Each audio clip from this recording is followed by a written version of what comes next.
big game is almost here, and there's no better way to cash in during America's biggest sporting event than Prize Picks, where it always feels good to be right. And since the big game is right around the corner, that also means it's your last chance to get in on the football action before the season ends. So close the season out right with Prize Picks by getting $50 instantly in lineups when you play your first $5. The playoffs have been electric. Drake Maye all damn day, going all the way. I got my eyes on Maye to Diggs for the big game. More passing touchdowns, more receiving yards, more. New feature alert. Prize Picks now has early payouts. If your lineup gets off to a hot start, you may now have the option to cash out those winnings before the game even finishes. Find your community on Prize Picks with new social feeds feature. You can share Prize Picks with your friends and copy lineups from winners with a single click. Copy lineups like you use or use them for inspiration for your own picks. You can also follow Prize Picks partners like us and play or fade our picks with just one click. Prize Picks is simple to play. Just download the Prize Pick app. Use code Shannon to get $50 in lineups after you play your first $5 lineup. That's code Shannon to get $50 in lineups after you play your first $5 lineup. Prize Picks. It's feel good to be right.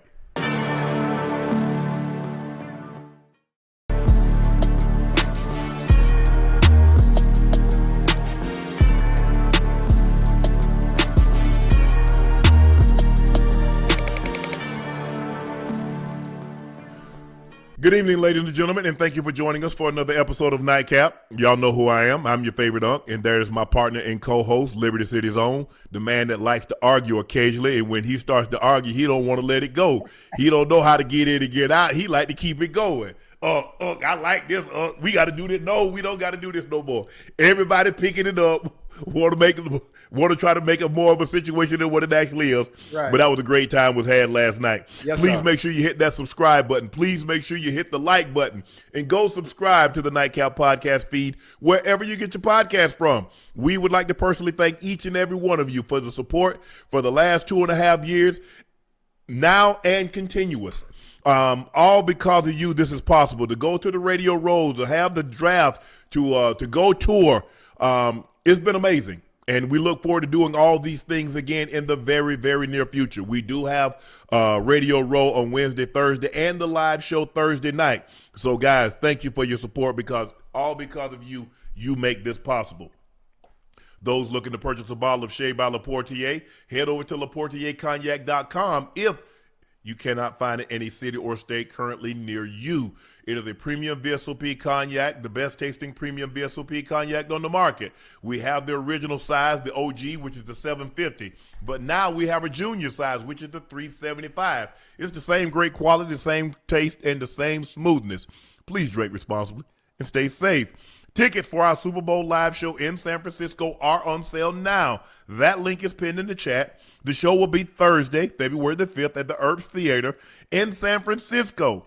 Bay Area residents, Patriots fans, Seahawks fans, and NFL fans alike, and those that just happen to be in the area and want to do something fun, have a great time, a very entertaining show, just come through. Meet and greet tickets are completely sold out, but there are still general admission tickets left. We have boxer Jarrell Big Baby Miller joining us a bit later in the show. But first, George Pickens says he wants to stay in Dallas, but the cost of the bag has definitely gone up. I feel like if anything, it went up. But me personally, my value is just a playmaker type of guy. I feel like any team or wherever I play, I can be playing in Canada. I just want them to know that I'm definitely a playmaker. All things being equal, Pickens wants to remain in Dallas. I would love to, but when you can't control it, you just kind of hope for the best. Just the ultimate best deal when it helps everybody. Pickens said, if that's the best thing for both parties, then I'm willing to do anything. But like I said, I can't control it, so I just kind of chill. Ocho? Yeah. Pickens says, hey, look, he's a playmaker. He wants it to be known. He's just not a playmaker in Dallas. He can be in Canada. He can be in Timbuktu. Just know that he's a playmaker. Now, if it's good for both sides, he's good for it. But the price going up. Yes. The price is going up. Yeah. Yesterday, as Fat Joe Crack said, yesterday's price is not today's price. Listen, I'm glad George Pickens understands his value. I hope Dallas Cowboys fans understand his true value as well, and understanding that I know as much as Dallas Cowboys fans love George Pickens, I love him as well. understanding how that owner operates, and they're going to franchise tag him and try to reach a long-term deal. But I guarantee you, whatever long-term deal they try to reach is going to undermine and undervalue what George Pickens brings to that organization. To me, I only say I would love George Pickens to be somewhere else simply because he can get the most of what his true market value is as opposed to staying in Dallas. I understand that. And Dallas Cowboys fans, I'm sure most of you will be like, Ocho, go to hell, shut up. He's a Cowboy. Of course you want to be a Cowboy because you've seen what he can do with Dak, with CeeDee Lamb, and with that offense. But with the great understanding of being around the NFL for a very long time, understand how negotiations work, understanding how owners truly feel about you when you're not in those negotiating rooms, understand David Mulugeta is going to get exactly what he deserves and not a penny less. I just feel, based on Jerry Jones' track record, when it comes to paying players, especially one where you already have a number one, you're paying a receiver already as a number one, paying another number one whose true market value is number one money, Unc, which would overlap what CD is making. Absolutely. I just don't see it happening there in Dallas. So I see whatever deal they do get done, whatever deal they throw at David Mulugeta and George Pickens, is going to be extremely low and extremely disrespectful. And George just needs to let Dave handle everything, because I know Mr. Mulugeta is not playing. He's not going to play no games. So, I mean, listen, Cowboys fans, you know I've been nothing but gracious to y'all. I love y'all. I rarely speak bad on your team. But this is the situation where I need you to take your fandom out of it and understand what George Pickens' value truly is, and know that your owner and the way he conducts himself shows no signs of actually paying George Pickens what he's truly worth. I don't know if he's going to have a choice. In order to, like, look, you can franchise him in hopes to get an extension, a long-term deal done, Ocho, 5 years, because he doesn't have any money on the contract anymore. It's not like you can add years and just do it like that. So you're going to have to give him somewhere 5 years. With that being said, he knows his value is the starting point, Ocho, is $35 million. Absolutely. Which is what Jetta got. That's the starting point, because Jetta did that deal 2-3 years ago. Yes, sir. So here we are, and the cap has gone up. So Jetta got a deal when the cap was probably $35-40 million less than what it is now. With that being said, yes, you saw what I'm capable of doing. Now, I just want you to know now, I love it here in Dallas. It's great. Everybody's welcomed me with open arms. Everybody on the team, Jerry, you, Steven, and the family has been great to me. The fans have been amazing. But I want my money. I want what I've earned. This is what I was capable of all the time. And look, I don't have a problem with him having, but I knew he had to leave Pittsburgh because he was kind of set in his ways. Mm-hmm. They knew what he could do, but they knew they were never going to get out of George Pickens what Dallas got out of George Pickens. Well, they so with that being said, Ocho, let him go. Hey, we got a draft pick. We got a 3rd-round draft pick coming. But let him maximize his God-given ability. Let him show the world, this is what I could do all along. I wasn't given the opportunities, and he has the propensity to drift if you don't get him the ball early, if he doesn't get engaged early. And a lot of great receivers have had that. That's why teams or coordinators go out of their way to get the number one receiver the ball early. Because if I get him early, I'll have him late. But if I get him late, I'm not going to have him late. Yeah. Go ahead, Ocho. No, I'm going to say, I'm going to say you're truly right, but I'm hoping, which most fans aren't able to do, they're not able to compartmentalize the business, side of things, and being a fan of said player that's a part of their team. Of course you want George Pickens there. Hell, I want George Pickens there. And I'm only saying I would love to see him elsewhere simply because the fact, let's Cowboys fans, let's not be delusional when it comes to how Jerry Jones handles and conducts business when it's time to pay players. For one, he does it late. He always does it late. He does it on his time, and the franchise tag, most of the time they say, you know what, the franchise tag ain't going to buy us a little bit more time to get a deal done. Okay, let's say that's cool. But again, the numbers on his true market value, what he can get on the open market, is not going to reference that if he stays in Dallas. Right. Now, if he is George Pickens willing to take a goddamn hometown discount just to stay because he liked the team, like Dak Prescott, and you don't do that on your first deal, No, you don't absolutely do that not. No. That's a second or third deal. Yes. Look, even when they gave Myles Garrett his money, even when they gave Michael Parsons his money, it's still not the money that he could have gotten had he made a total free agent. Yes. So I'm saying he has no more years on his contract. They can't franchise him. Now I take my services to the open market to see what I'm capable of doing. Right. Green Bay, like, okay, yeah, they blew the market up, but they had to give up draft compensation. Just imagine if they didn't have to give up draft compensation. Yeah. So now I can pay him. He might have got $45, $50 million a year. We don't know. Myles Garrett definitely getting more than the $40 million, but he's like, look, I'm here. I just have no more guaranteed money. They're going to give me guaranteed money, 110, 115, whatever they gave him. But you really don't get an opportunity to see your true value, true free agent value until you hit the open market. Yeah. Yeah.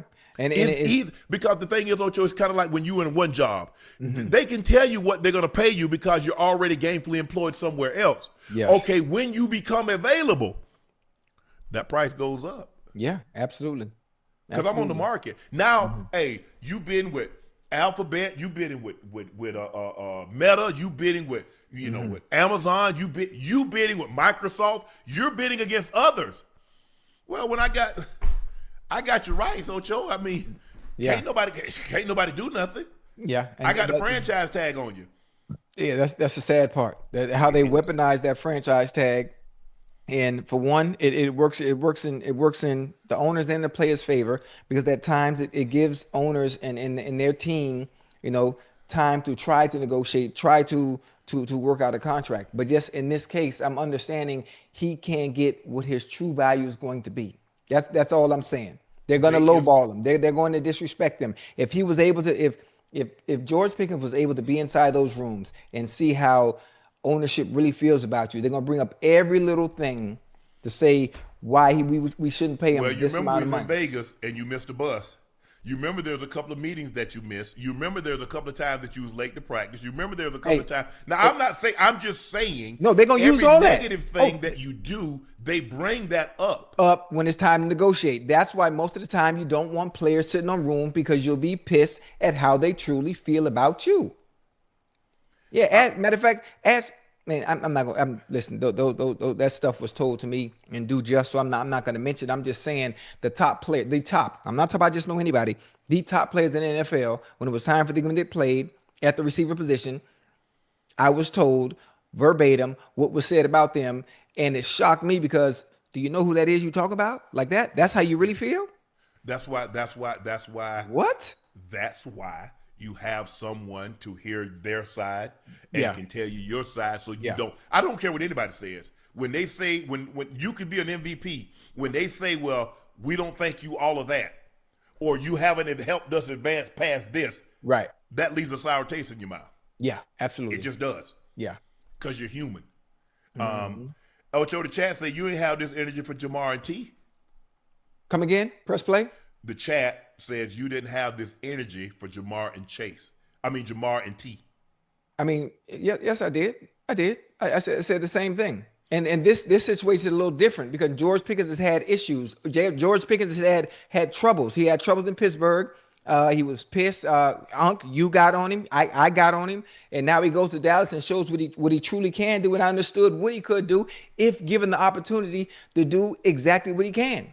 And I just want to see him get paid. He's not going to get paid what he deserves in Dallas. I mean, I'm not saying it in a disrespectful way. I'm just saying in a good thing for him finally getting his payday and his due justice after all the bull jive he's been through. Let's maximize that one opportunity, that one small window you do have to make as much as you can. And it's just not going to be able to happen in Dallas. That's all. Hey, I'm not here to argue tonight. I did all my arguing yesterday. I'm trying to stay nice, cool, calm, and collected. It depends, Ocho. Yeah, it really depends. Do I think he can pole vault Chase in Dallas? No, I don't. No. Do I think if he hit the open market he could do? Yes, absolutely. Or get damn close to it. Hold on, absolutely. No, if he hits the open market, he's gonna pole vault no matter what. He's gonna reset the market. Yes, that's what I believe. But I don't believe he can get what you think he deserves, right? What he's earned based on the production that he's done. Because you got to realize now, he came in as the number 2 receiver. He came in. CD Lamb was top dog. Now he proved that we knew he was a number one, given the opportunities. But CD Lamb was wide receiver one, and we saw that early on. Who was getting the targets, Ocho? Yeah. They'll tell you who number one is based on how many targets you get. They'll tell you who's head of the house. Look at his plate. When it comes feeding time, look at his plate. Who get the big piece of chicken? Who get the most rice? Who get the most rolls? Who get the most cornbread? Yeah. Who get the biggest glass of sweet tea? That's the head of the house. Yes. it just is. Yeah. And so, but I think those two guys handle it very well, considering Ocho. It's not like a situation where Chase and Higgins. It's not like a situation where you and TJ. Yes. This is a situation that you brought another guy in. Hold on, you brought another. Hey, let me show. Hey, hold on. Not only did you bring, let y'all know who the big dog here. Hey, you didn't just bring somebody else in. You brought a true number one in, and you already have a number one. So you can't have two alphas at the same position. You can't. And I think the upside and what CeeDee Lamb is very, very good. We talk about a top five. We talk about a top five player when it comes down to it when he's healthy.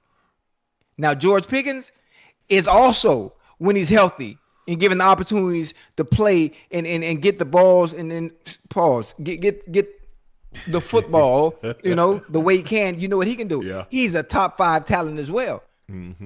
I just the value in him reaching in maximizing his full potential when it comes to dollars and cents, it's just not going to happen. And if they pay him more than CD, then it's going to be an issue. I believe he's going to go north of $35 million. I think he's going to get more than AJ Brown. AJ's at about 32, 33. He's jumping that. Yeah. He's jumping that, and I see, you guys talking about 30, 32 is all he's going to get. No, he's not. He's going to leap CD. What are y'all talking about? Yes. Because the difference is between CD. CD had years left on his contract. So theoretically, you give up some of that, Ocho, to get security right now. Yes. Because theoretically, they can make you pay the contract out and franchise you. As I told you, they could possibly do to Micah. Yeah. So with CD was willing to give up, you know what? I'll take a little less to get the long-term security. With George Pickens, he doesn't have anything. He's like, I want long-term security and I want this right now. So I want maximum value while I'm here. Excuse me. Yeah. So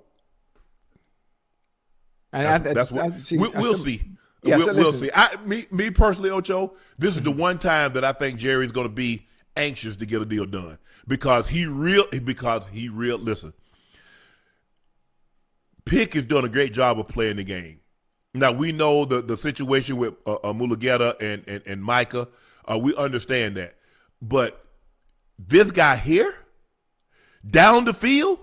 Because he can do it all. He can take a hitch route and go 80, or he can take the top off and go 60 over the top. They haven't had this in a long time.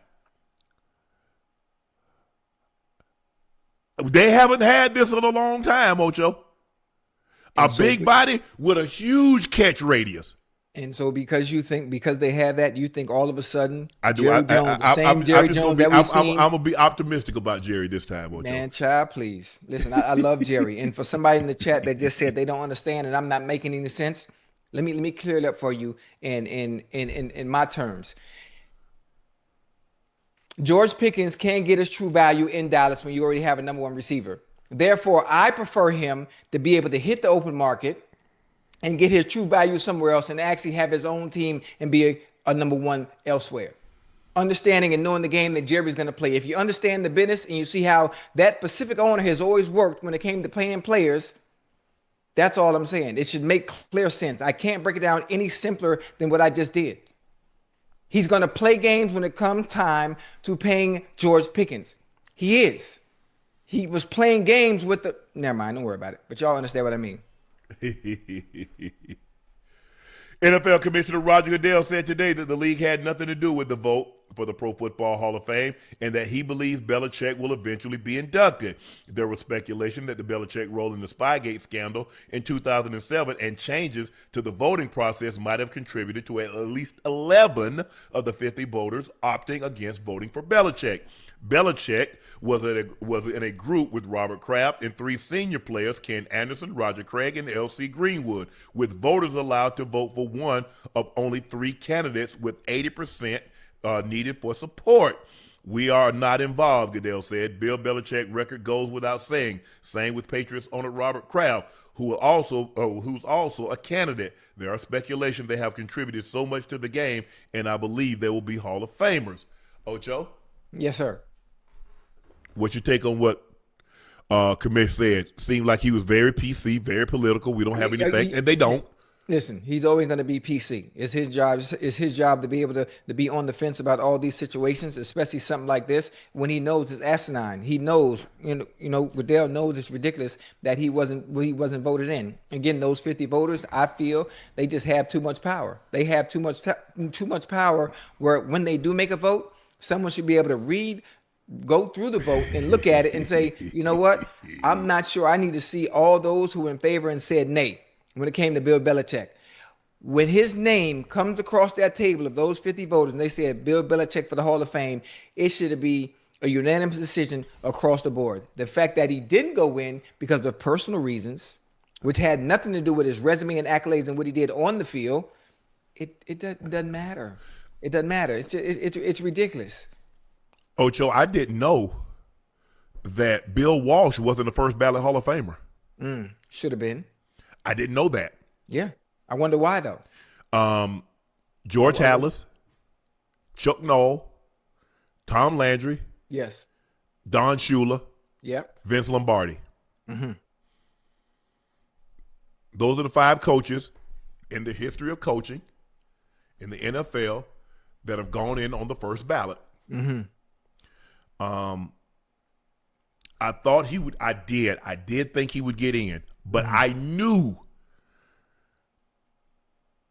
that a lot of people still hold that Spygate, and Spygate was worse than they let on. It was.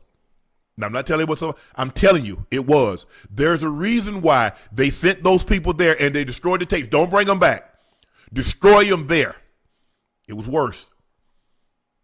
And I knew that they were going to hold that against him. But I didn't know that it would keep him out. I didn't. I thought, hey, it wasn't going to be 100%. Tom Brady going to get Peyton Manning got 100% of the vote. Everybody, I mean, he got 100. Yeah. Mahomes going to get 100. I mean, some people just like, okay.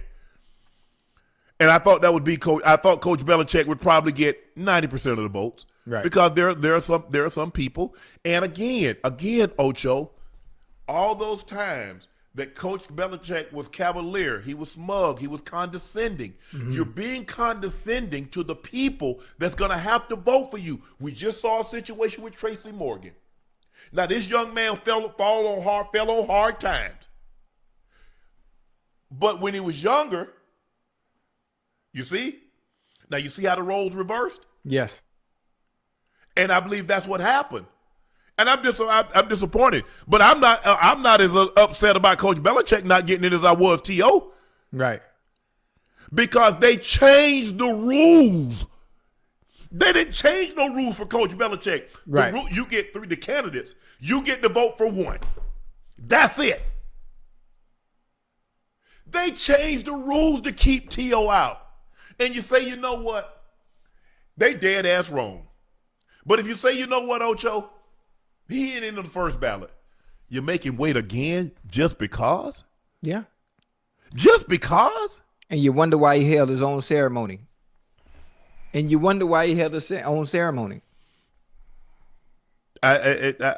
never understand that, and I don't care. Don't do that. Don't change the Ocho. You changed the rules to keep me. I'm about to win, and you changed the rules mid. It wasn't. I could see if it was in the bylaws before, but now all of a sudden when T.O. Now what you did on the field, on the sidelines, right. Your behavior in the locker rooms. Mm-hmm. There were some players that had more egregious behavior off the field than T.O. ever displayed in a locker room or on a sideline. Right. And it didn't inhibit them from getting in on the first ballot. Now, I'm going to go to Mr. Kraft. And Chad, don't take this the wrong way. I'm trying to ask y'all, New Orleans fans, your owner, Mr. Benson, is in the Hall of Fame. Now, you tell me what he did that's so much greater than what Mr. Kraft has done that warrant him getting in before Mr. Kraft.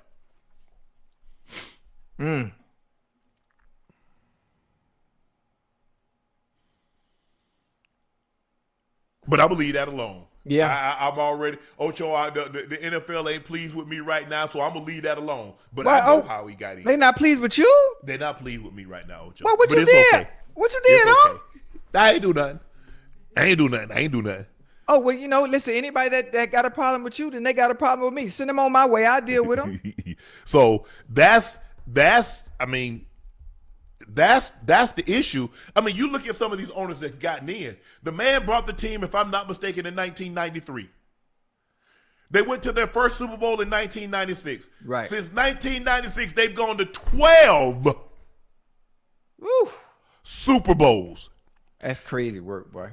No other team has gone to that many since the Super Bowl was instituted, if I'm not mistaken, in 1966. Yeah. They went to that many in 30 years. It's crazy. And hold on. And then when you factor in how many times they lost so think about it. He's on the team for about 33 years. Yes. They've lost 3 AFC championship games to the Broncos and the Colts. So that would have been 15. So they've been about one in every other year. You can count on the Patriots being an AFC championship game. And about 1 in 2.2 years, they're in a Super Bowl. Yeah. And that can't get that man in the Hall of Fame. Again. Too much power. Too much power. And then when you have that kind of power, you abuse it. Would never get them people to satisfaction. Try, please. So, and that's what I'm looking. I'm like, hold on. Everybody, every man has a flaw. Every individual has a flaw. Nobody's perfect. And the Mr. Kraft has flaws. But we're basing it on, we're not saying how flawed the individual is. We're basing it on his resume and what he's done and what he's added to because he's a contributor. What has he added to the National Football League? Right. Based on what his teams have been able to do. Now, are you holding Spygate and Deflategate? I can assure you he ain't have nothing to do with it. He don't know nothing. Coach Belichick had them frozen out. They're diametrically opposed. They're so opposite of each other, Ocho. I'm talking about, they're so opposite. Hey, you ain't got to tell me. I know that. It's Mr. Kraft is more, and I don't know if he's going to get in. We'll know Thursday, whether or not he gets in or not. I'm hoping. I like Mr. Kraft. He's always been great to me. Every time I see him, he give you a hug. I wear those shoes. I wanted the Air Force Ones that he have all the Lombardi trophies on the tongue. I hit him up. I said, Mr. Kraft, got his secretary, and he had him call me back and ask what size do I wear, and he sent me. He's probably sent me 2 pair. I don't bother him that much. Because sometimes, Ocho, when you ask people for things, they expect favor. They expect the Curry favor, and you don't say things. But at the end of the day, I got to do my job. Yes, sir. And if somebody's right, somebody's right. If somebody's wrong, there's somebody's wrong. And I got in trouble with CBS because who did they play? I'm trying to think who they played. They might have played. I forget who they played, and they ended up losing. It might have been the Colts. Right. And Ocho, when you lose, the coach always. I saw Rex Ryan do it. I saw Tony Dungy do it. I've seen so many I've seen so many coaches stand in front of the media and say what happened, but not Coach Belichick. He would send guys you ain't never heard of. I'm talking about special. I'm not talking about Matthew Slater. I'm talking about special teams guy that you're like. I was like, nah, that ain't right. Right. I said it on air, chat. Y'all can go pull it up. I say, Coach Belichick makes it real easy for you to root against the Patriots. It's because of this type of behavior. With every other coach that's feeling the same emotions of losing, that their dreams, that their team is not going to be able to advance, and they have to go stand outside of the locker room and face the media. Now all of a sudden, because you got a couple of Super Bowls, you're too big for that? You're better than that? Right. I couldn't get along with that. I couldn't. I'm never. And but all that being said, I still think he should have been gotten in on the first ballot. Yeah. So there ain't gonna be no coaches getting on the first ballot. I mean, you put Andy in on the first ballot. They've showed you they do what they want to do, Unc. They showed you, and they don't care nothing about the backlash. They don't care. We're in power. We're in control. Yeah. We're gonna pick and choose. Again, that's part of the power dynamic that they have. Right. If we want Andy to go in on the first ballot, we're going to put him on the first ballot. You know what? We don't like Belichick. We not letting him in. No. But Ocho, you know how some people make it real easy for you to root against them? For make it real easy for you not to like him? Yeah. That's Coach Belichick. Now, like I said, seeing him outside of when he's not in that mode, seeing him at the Pro Bowl or seeing him at other functions where he's not having to keep that game face on, he doesn't have to keep that stoic look, he's unbelievable. Different person. He's unbelievable. Yeah, different person. But it's not a popularity contest. It's not about whether I like you or whether I don't. That's the problem. Gotta say it was about when they lost in the AFC Championship game to Baltimore. Yeah, that's what happened when they lost to Baltimore that year. It was just like But I mean, there's nothing. There's like I said, it's not the NFL Hall of Fame. It's the Pro Football Hall of Fame. Yes, sir. But that's what happens when it's subjective. It's kind of like, see, if Usain Bolt, it ain't going to never go to the judges. But when you're doing platform diving, you're doing gymnastics, what? It's subjective. You got judges. You got the Romanian judge, they might think it's a 10. You got the Bulgarian or the Belarusian judge might think it's a 9.3. We saw two different things. Right. Well, I ain't got to see nothing. I saw Usain Bolt cross the line first. That's what I saw. He the winner. It's just, and look, I think these things. I mean, look, I'm old enough to remember all these guys. I saw probably the last. I remember Roger Craig. Roger Craig was from Nebraska, so I remember Raj. He's the first guy to catch 4,000 and rush 4,000 in the same season in 1985, if I'm not mistaken. I remember Ken Anderson, your quarterback from the Cincinnati Bengals, who won the MVP. Yeah. He lost in the Super Bowl to the 49ers in Detroit when it was played. The game was played at the Silverdome, the Pontiac Silverdome. I don't know if you remember the Silverdome. Yeah. He since tore it down. And I remember L.C. Greenwood, number 68. Yeah. He legit. Now, sometimes, Ocho, you know how it is. When you play with other great players, sometimes it can diminish your shine. You playing with Mean Joe Green, a 2-time Defensive Player of the Year. Jack Lambert, Defensive Player of the Year. Yeah. Mel Blount, Defensive Player of the Year. They changed the game for Mel because Mel was so physical. Mel was 6'3", 6'4", 205. He was literally jamming receivers down the field, throwing them out. The incidental contact, no, that's him. That's Mel Blount. Right. So when you got all of those, LC, because Joe Green, Mean Joe. You got to think that Mean Joe. Yeah. Everybody with the commercial, the Coke commercial, here, kid, catch. So a lot of these guys overshadowed LC. But for the longest, LC was the leading sacker before James Harrison broke his record. Right. And they had some great players on that team. Kevin Green. They had Jason Gilden. They had Peasy. They've had G. Lloyd. Greg, yeah. Yeah. Mike Merriweather. They had some really good line. The Steelers have always been known for linebackers. So they've had some really great players on that team. I mean, look at all the defensive players of the year they had. Rod Woodson was a defensive player of the year. Trell Polamalu was a defensive player of the year. James Harrison. No, I don't believe no team has had more defensive players of the year than the Pittsburgh Steelers. The Pittsburgh Steelers, yeah. They've had some good ones.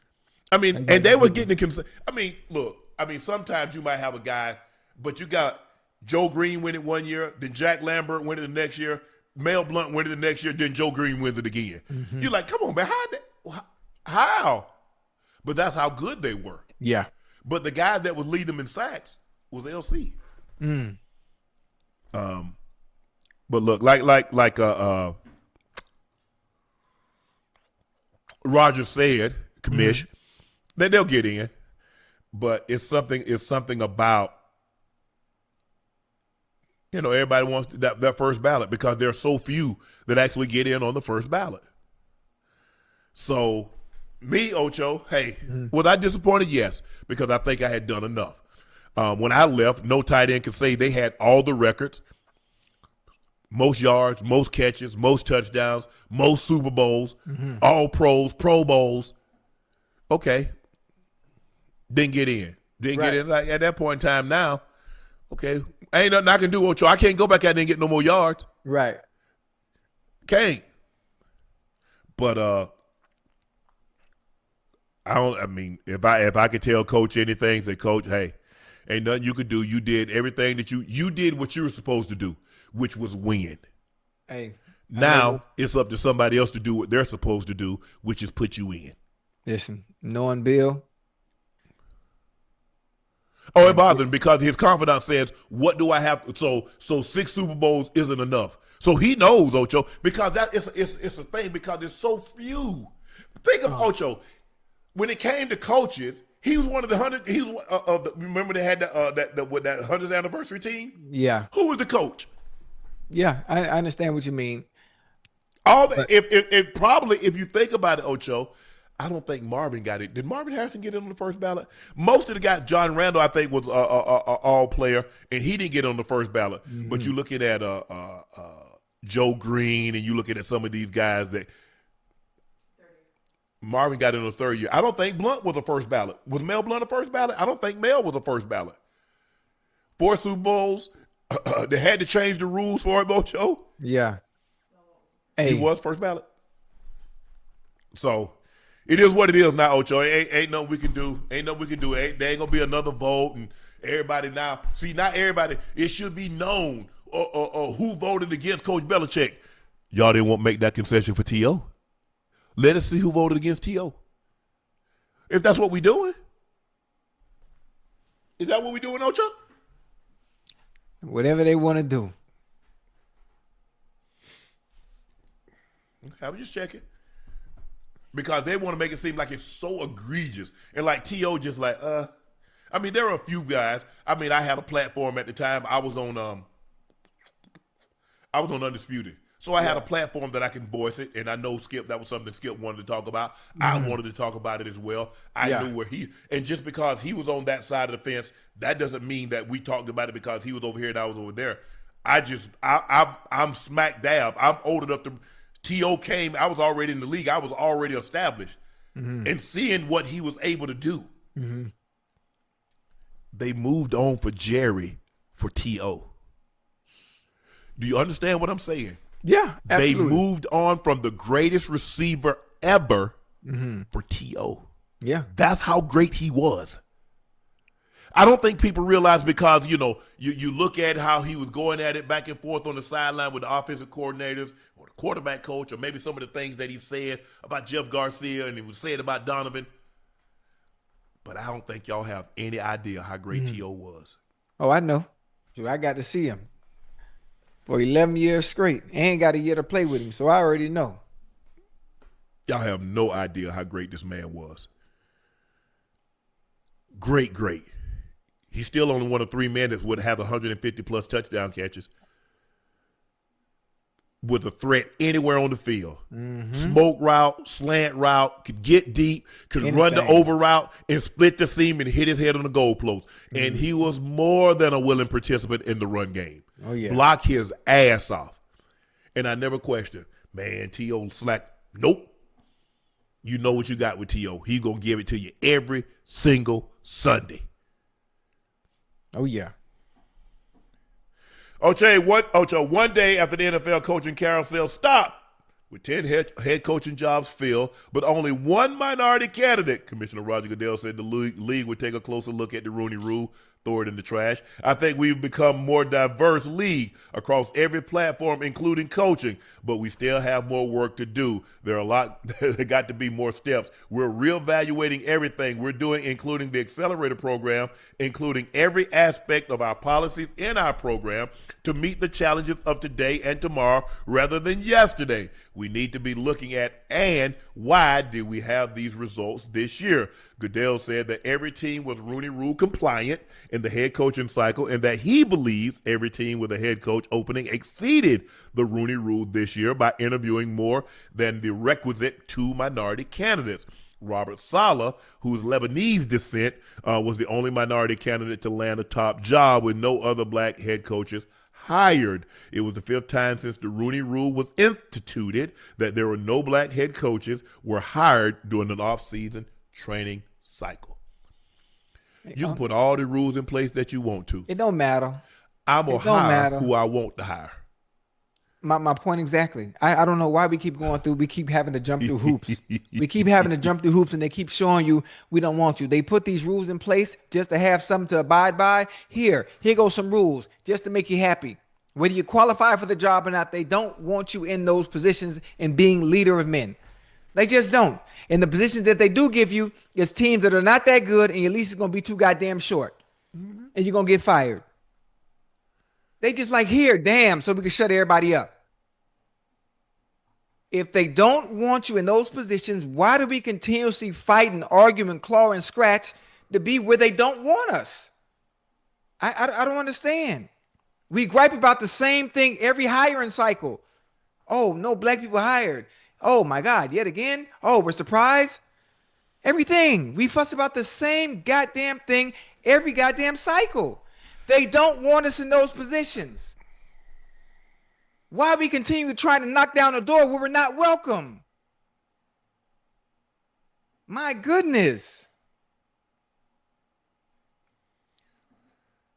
Ocho, more times than not when you're dealing, you hire people that look like you, talk like you, hang around in circles like you.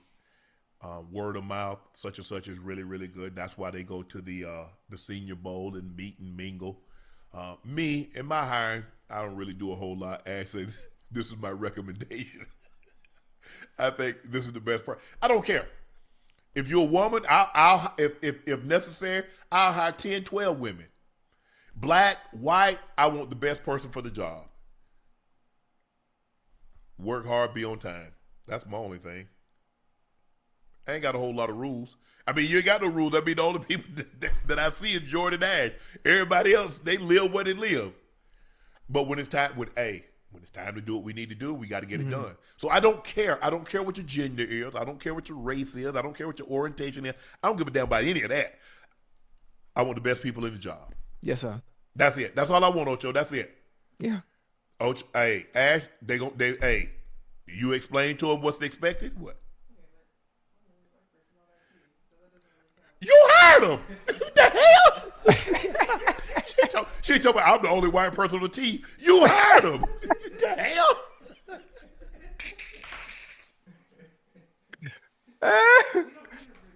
Yeah, hey.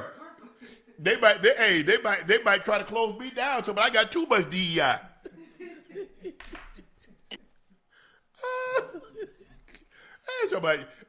I'm the only white person. Mm-hmm. You hired everybody but Jordan.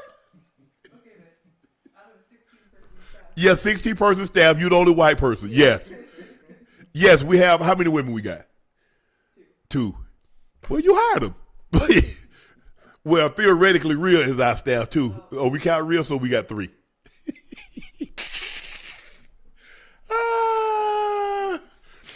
But no, we got to keep fighting, Ocho. It's kind of Ocho. You remember how it was with in the 60s? You weren't born in the 60s, but I was there. Major. I was there. I did my homework. I went to history class. I know what it was like. Come on, talk to me. But I think the thing is that even though we only got one, if you considering Robert Saleh, who's of Lebanese descent, as a minority, and he is. But just because we didn't, because think about how many times we got turned away in the 60s with the Jim Crow. and Dr. King and so many others that kept fighting, kept scratching, just to get a hope. Because I remember it so vividly. My grandfather said, son, you can be anything that you want to, but you're never going to be able to be president because they ain't never letting a black man in that White House. Okay. I believed it too. Well, considering in 250 years we've only had one. Da-da. Again. That's one of those moments. God damn, here, so we can shut y'all up. Yeah. Because man. if you think about it, Ocho, they always go back that. You had a black president 2 terms. Well, we've had 45 white presidents. Listen. If someone continuously shows me, over and over and over and over, we don't want you in these positions. And when they do give you the opportunity to be in those said positions, it's always on a team. You go to the Jets, you go to the Arizona that don't have a quarterback. You go in places that don't have a quarterback, and they know you cannot win long term without a quarterback. Look at Steve Wilkes. Listen, look at David Culley.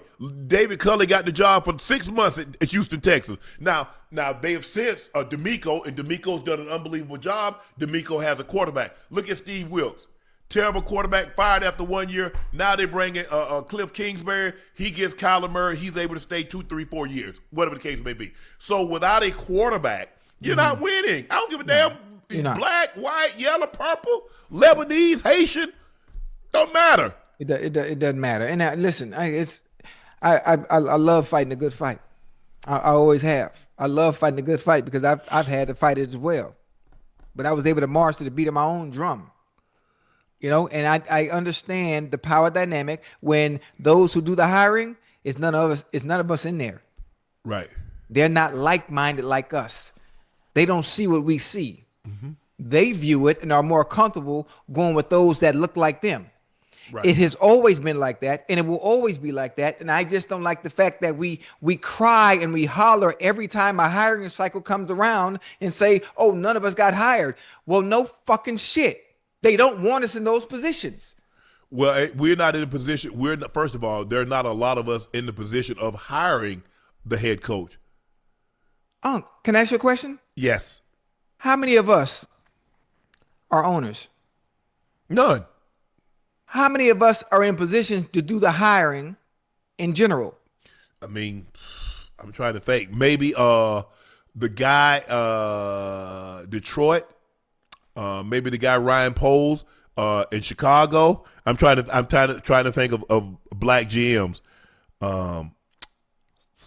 Holmes. I think Holmes is the guy in Detroit. Poles is the guy in Chicago. Off the top of my head, Ocho, I can't think of any others. Mensa got relieved of his duties.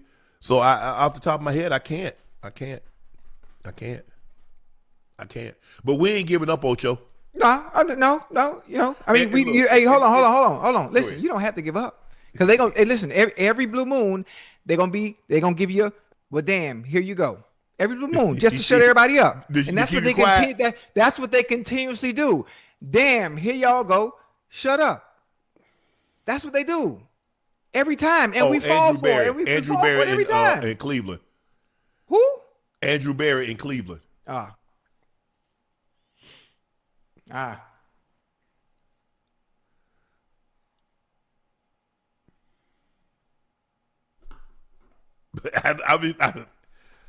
Look, I get it.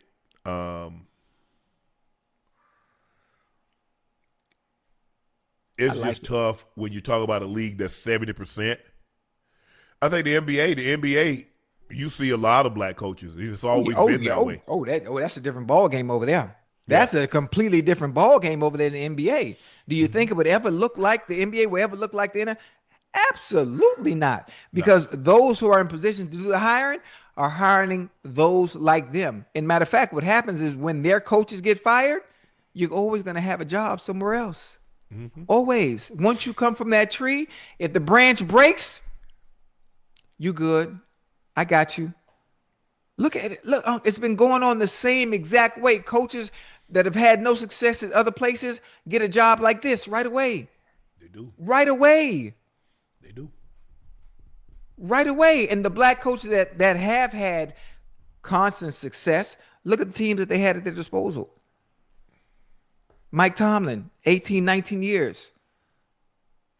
He probably could have some more years if he could have parlayed, like, okay, Roethlisberger's getting old, not caring about upsetting Roethlisberger. And having a quarterback in place I think Green Bay gave you the perfect example. You can't be afraid to piss off because, okay, if I don't piss off Brett Favre and I don't draft Aaron Rodgers, I'm in purgatory.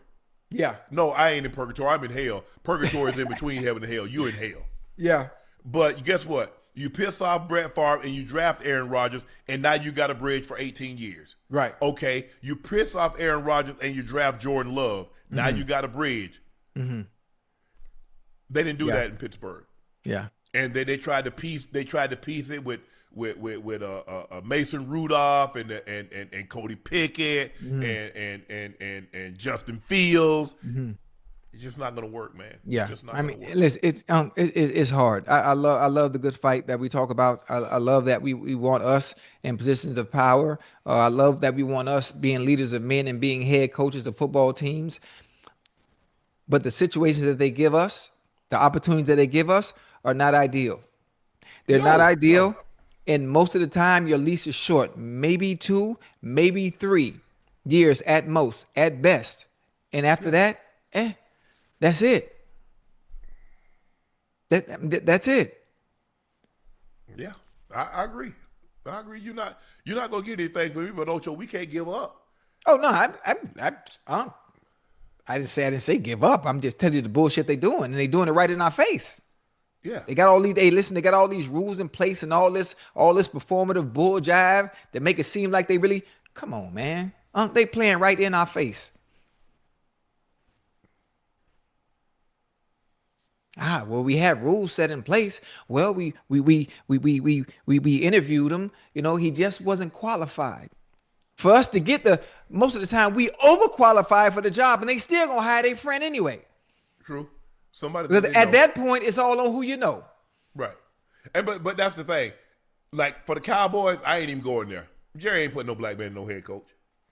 So I ain't even going there. He tried to have Marvin Lewis coming there. He know that. I mean, just to meet the Rooney Rule. He ain't gonna hire no Marvin Lewis. He ain't hiring no black guy. Not. So I ain't even interviewing for that one. Unless you want a free trip. You want a free trip on a private jet and go to see Dallas. You got some relatives in Dallas. Hey, I'm coming in. I'm gonna interview for the Cowboy job. Hey, let's go to dinner, so forth and so on. But other than that, I'm not interviewing no Dallas. I really can't say what I want to say.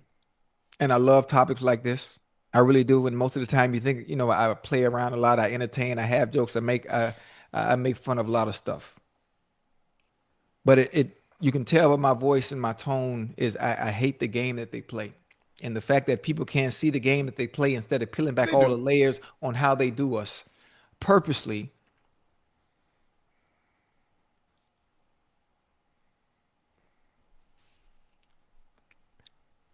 No, you don't worry about it. I don't want to piss off the wrong people. Hey, it's all a game, huh? Hey. It's all a game, and I'm not sure how we can't see it. We continue arguing, then you say, "Oh, Ocho, you are the problem." No, I'm not the fucking problem because I'm not in position to be doing the goddamn hiring. Because I ain't. No, we are the problem because we keep bringing it up. We're just not in a position to be the solution. Da-da. And y'all keep talking about, qualified. I don't know if y'all noticed, but there's a lot of people that's in important positions today that's running a lot of stuff that ain't qualified, ain't nearly qualified. And let me ask you a question. And how are they getting those jobs? Mm-hmm. Come on, man. Come on now. Yeah. Come on now. The people that I knew, yes, it's easy. Did I think Ash could do the job? Yes. Was this job ever open to anybody else? No. No, it wasn't. I ain't finna sit here and lie to you. CJ, my producer at Club Shay Shay, I knew CJ. I worked with CJ at Fox. Was that job open to anyone else? No. That's how it works. 85% of the jobs are never listed. Hey, Ocho, Man, they got a job opening over here. You know somebody looking for a job? Mm. Yeah, now that you mentioned Unc, yeah. Okay. Have them to give me a call.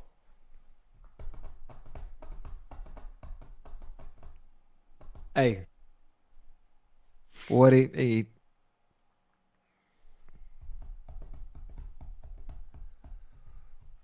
it's all a game, man. Yeah. It's all a game. And some look, and I get it. Ocho, we had the situation last year, and you and I, we both felt bad for Gerard Mayo. But I said, given the choice, Gerard Mayo or Mike Vrabel, you're hiring Mike Vrabel. You just are. I mean, look, now he's going to get paid. I mean, I don't know. I think he signed a 5-year deal, so he's going to get his money for the next 5 years. If I'm him, I'm done coaching. All my staff, hey, y'all can find your job if you want to, but I ain't. I'm going home. I'm finna raise these kids. Phillip Rivers. Like I said, I mean, Phillip Rivers Phillip Rivers got an interview with the Buffalo Bills. With the Buffalo Bills. Didn't Byron Leftwich coach Super Bowl team? Call the plays. Didn't Byron Leftwich coach a Super Bowl winning team? He did. But Phillip Rivers got off the couch from coaching the high school team, came in, played a few games, hurt himself, and when the season ended, he still got an interview with who? The Buffalo Bills. Man, it's a game, man. I mean, are we paying? Let me get a rate. Let me hold on. And what did it was a year after he had called plays for the Super Bowl winning team. He wasn't even the offensive coordinator no more. He was out of the league. If I'm not mistaken, he's on time staff at CU. It's right there in your face.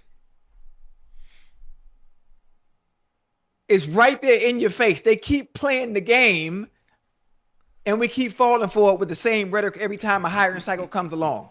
Oh, they didn't hire none of. Let me grab a Red Bull, please. Hey.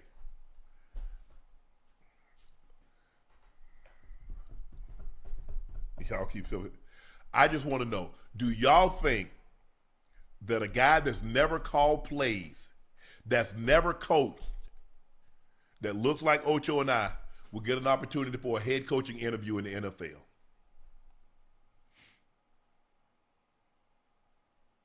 Oh, keep fighting the good fight. I want to chat. I want y'all to tell me. Do y'all think someone that looks like Ocho and I, that's never called plays in the NFL, never called at the collegiate level, we're coaching high school football, would get an opportunity to go interview for a head coaching job in the NFL? They're playing the game right in your face. I'm just asking. If it's a simple yes or simple no. Like, come on, man. And Phillip Rivers might be qualified.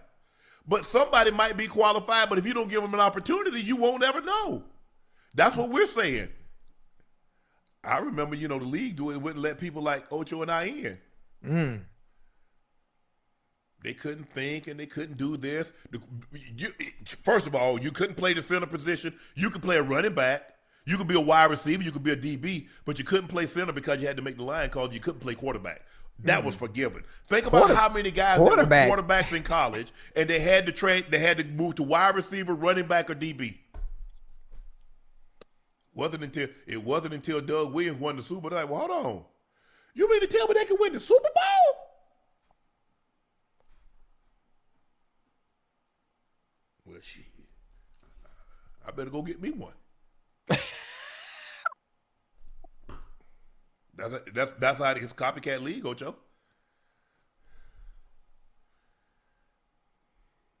And then you start seeing it happen with greater regularity. Right. Russ win, and my homeboy win 2 or 3. Jalen Hurts win. They're like, well, damn, okay, we might be on to something. Now we have more black starting quarterbacks in the NFL than at any point in time in the history of the NFL. All because why? Someone gave one an opportunity. Yeah. I'm not saying you got to make special provisions. No. Just give me a chance. Yeah, and the game itself has evolved and more suited to those that are a little bit more athletic, to those that are a little bit more that are dual threats.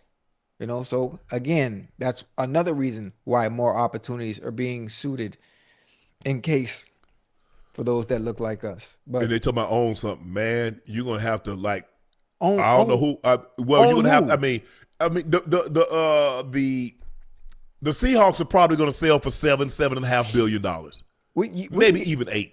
So you're gonna have to look. You're gonna have to get a lot of people. Oprah, Robert Smith, Jay-Z. You're gonna have to get some people to, hey, what y'all trying to do? Because the price is not coming down, Ocho. I mean, 7.5. I mean, the Washington Commanders just sold for $6 billion. That was 2 years ago. Now the price is about to be 7.5, maybe even 8 in 2 years. Yeah, it's a different game. Stephen Ross says someone offered him $15 billion for the Dolphins. He said no bueno. Yes, No bueno. because NFL teams print money. They print money. Oh, Ocho, we got a special guest. We got a special guest joining. He got a hat on. He probably should have had that hat on in the fight. And we'd have never knew what we saw, and it wouldn't have happened. Listen, I know y'all got jokes. I got jokes for y'all too, man. Well, we got jokes. We got jokes. Man. Just when you think you've seen everything that could have possibly happened in a fight, Jarrell Big Baby Miller said, you know what? I bet y'all never see this. I bet y'all ain't never seen nothing like this here. Hey. Come on.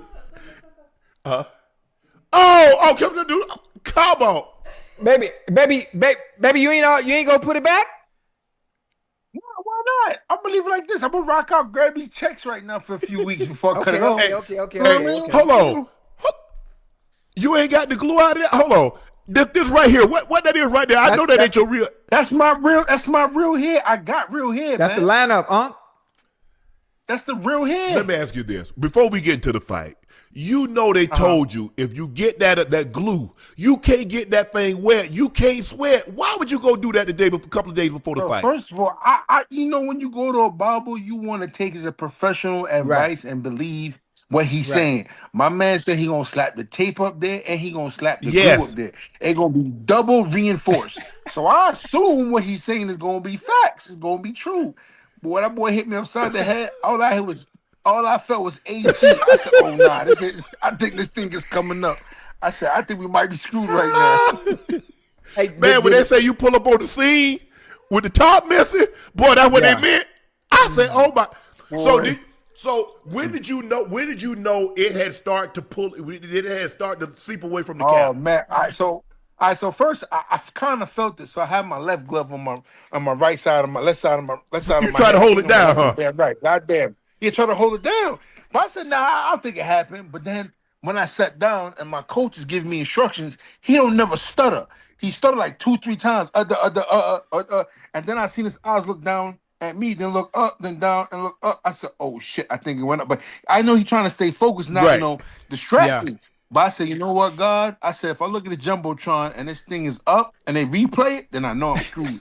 And so said, so done. When I looked up, I said, oh, shit, I'm screwed. I said, you know what? We're going to roll with it, WWE style. And I just took it off, threw it to the crowd. And then the first thing he said was, yo, you get your ass whooped. I said, I'm getting my ass whooped, and I'm losing my head. I said, yeah, you got to rock out.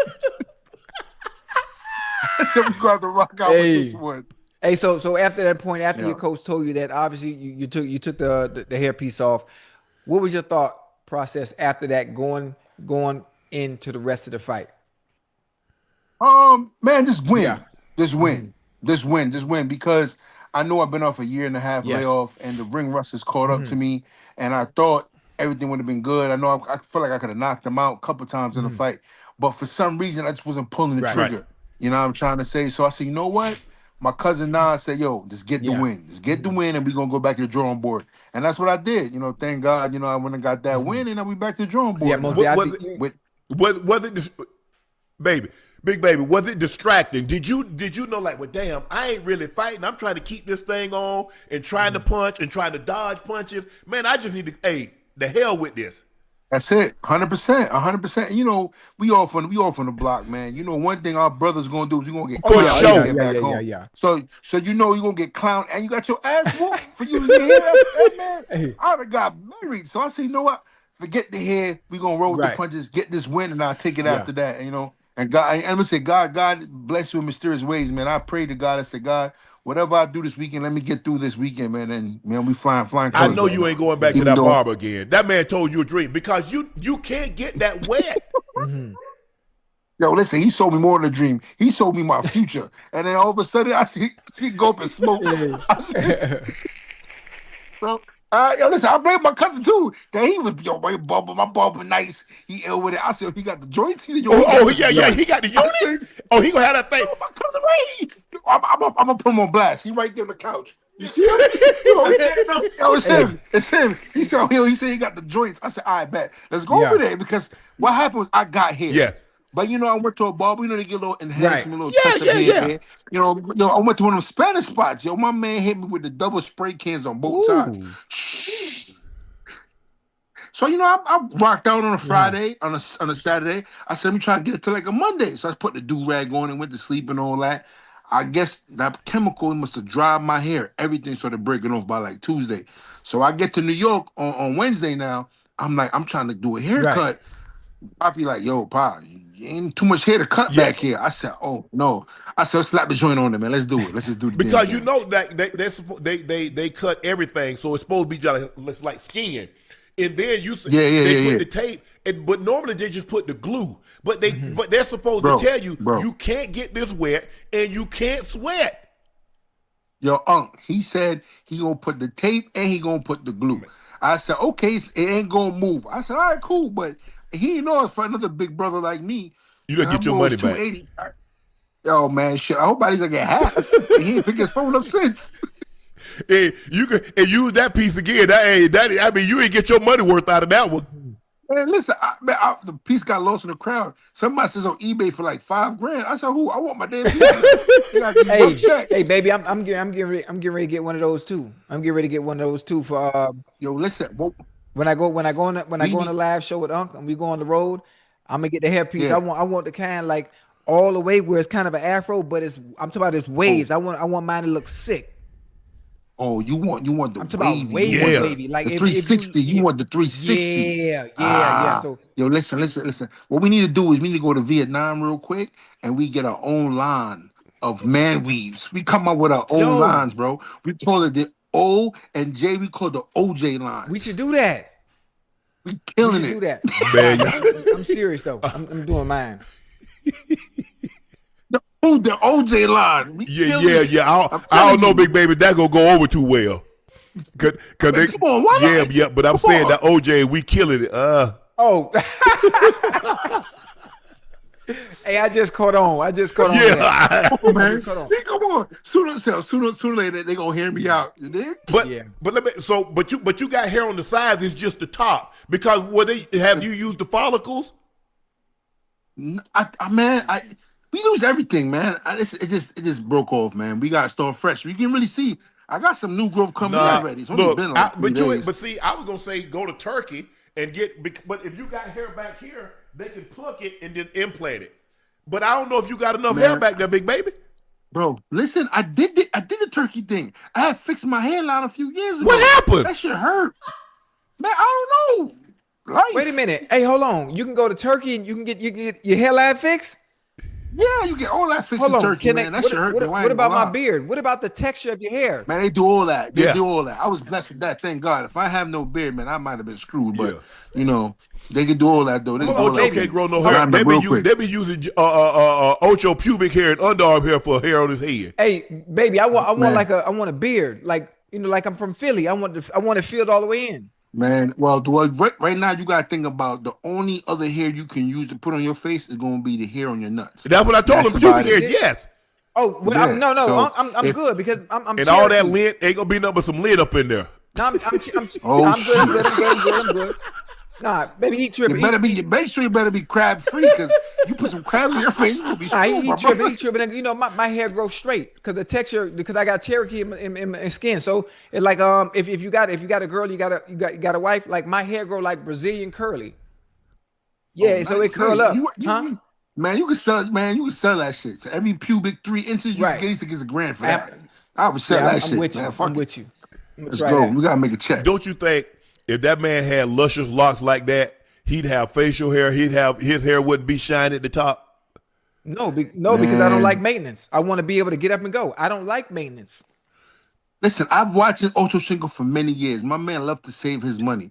So if he could shave his head himself, he gonna save $1. So maybe that's a footprint I need to follow. Fuck it, because I spent $700 for this shit. $700? So $700. Hey, did you feel something hit you in the back? Did something hit you in the back when you walked out of the shop? That was $650. I ain't even gonna lie. When I first seen it, when it got done, I was proud of it. I was like, "This is." You like that? Yeah, because that thing was hot top. That thing was nice, Big Baby. It was nice. I ain't gonna lie to you. It was fly. Yeah, it was. Juices and berries in that shit. I ain't gonna front. It was nice. It was nice. But God had other plans for me. Yeah, but as much as a boxer sweats, ain't no way that thing was gonna hold. Even though he told you he's gonna double tape it and double glue it, it's not gonna hold with that kind of perspiration. All those bright lights, you moving around, that thing gonna lift. Now, I honestly, I wasn't supposed to get hit that much. Well, damn, you in a fight, bro. But I usually don't get hit that much. Not that much. I mean, I got hit a lot. Yeah, you did. Man, I mean, that thing was like Rock'em Sock'em Robots, Big Baby. Bro, that boy, he lumped me up. I ain't gonna lie, that ring muscle is tough because my eye hurt, my nose hurt, my ear got stitches in it. Homie gave me cauliflower. I was in the hospital for 4 hours getting my ears drained. So yeah, man, he got my ass a little bit pulled. Yeah. Hey, what's next? How much time you gonna take off? Who do you think about fighting next? Is there somebody you want to see in your next fight? Well, there's a couple offers that came to me today, about 6 weeks from now, which that's a little too quick only because of my ear injury. But I'm thinking 8 weeks, 7 to 8 weeks, I want to fight again. Because I'm ready. I want to get another 20 pounds down. I want to be a solid 300. I want to get my cardio and fitness back in the gym. But time is ticking, man. I want to go. How much you weigh? How much you weigh coming into this fight? 317. Oh, that's not bad. Yeah. That's not bad. Yeah, but the problem is when I was 5 years younger, 6 years younger, at 317, I was still throwing 70 punches around. And I had knockouts. I fought the cruiserweight champ, knocked him out in the 3rd round. Then I fought another one contender, knocked him out at 315. So a little older now. I said, you know what? It ain't the same no more. I gotta get this weight down, man. And it gets harder. Ankles and knees. It gets harder as we get older, Big Baby, to get that weight off. Because what weight that we can get off in 2 weeks, 3 weeks, a month. Hey, hard. Baby, is there a name? Is there a name? Somebody you want to fight next, or you just it doesn't matter? There was a guy he's a Cuban. He's ranked number 1. His name is Pedro something. He's Cuban in Miami. He's a good brother. Oh, he's down here. He's in Miami. Yeah, he's in Florida. I'm mostly in Florida. I'm mostly in Delray Beach, Miami. But I'm in New York. I'm in New York at my mama house because I got my ass whooped a little bit, so I want some home cooking. I'm trying to ease my pain a little bit. That's why you 317. You got to stop eating mama's cooking. Yo, stop! Don't listen. Let me live for a day. Shit, I lost my hair, man. So my mama cooking gonna give me some confidence. So once I get a warm meal. But Big Baby, you got to get rid of this though, man. You got to get rid of this. I'm good. The only reason I ain't cut it yet is because my 4-year-old son was laying on my head and he's rubbing his daddy. I love it. And then, I told to my boy, he said, keep it for a little bit. We did a bunch of TV shows and stuff today. And they said, you know what, man, I'm going to rock out for like 5 more days. And, that's dope. We're going to get a shaving endorsement company and we're going to shave it on TV or something. I don't know. We're going to figure it out. But will your hair grow back here? Will your hair grow back in the back? Will it grow? I think most of it will grow, but there definitely was a pitch patch from the chemical burn. So that's the problem now. So I'm going to grow it and see how far it's going to get to. And maybe we'll smack some sea moss or some, black seed oil or catch the oil back there, some zinc and magnesium and some of that Haitian stuff and see what happens. Let me ask you a question. Were at any point in time were you embarrassed? You're like, damn, they going to clown my ass. When I get back to the crib, man, they going to let me have it. I made peace with it the minute I seen it on the Jumbotron. The minute I looked up, I said, it's like, I kid you not. It was like I had a premonition from God. I said, I'm roasted. And God just said, boy, you better run with that shit. And I just ran with it. And that was it. And ever since that moment, I ain't care. I've always been a kind of person, never care what people think. Anybody that know me know. I've always been a clown. I'm always clowning myself. I'm always clowning my cousins. Like, I come from a big family, you know. In New York alone, I probably got like 100 cousins, like blood-related cousins. So, you know, we get together. It's a roasting session. For sure. So I'm more scared of them than media any day of the week, because I can't beat my cousins up. But because you see them all the time. The people in the media, they be like, "Hey, I remember you. You the one that your top, your top came off, but your cousin." It happened just now. But they're gonna let you have it. Yeah. Yeah, we was in a restaurant just now in the city, and 3 people was like, "Aren't you Big Baby with toupee?" I left my cap up. They started dying and taking pictures. That's cool. That's funny. You know what I mean? I take it for what it is. That is, man. Congratulations. You're a good sport about it. But the best thing to happen is that you won. Yeah. You can't lose your toupee and get your ass kicked in the same night. Man, what was the comedian? What's his name? Godfrey? He said he got a two-piece. We got 2-piece toupee. I said, you know what? These jokes is going to keep coming at me, but at least I got the win. You got the win. So be it. Jarrell Big Baby Davis had a very eventful heavyweight fight. He won the fight. Hey, Miller, excuse me. Big Baby Davis is in jail. He's in jail. You stole that man's name. Hey, nah, I love Big Baby Davis, though. Big Baby Miller. Bro, you won the fight.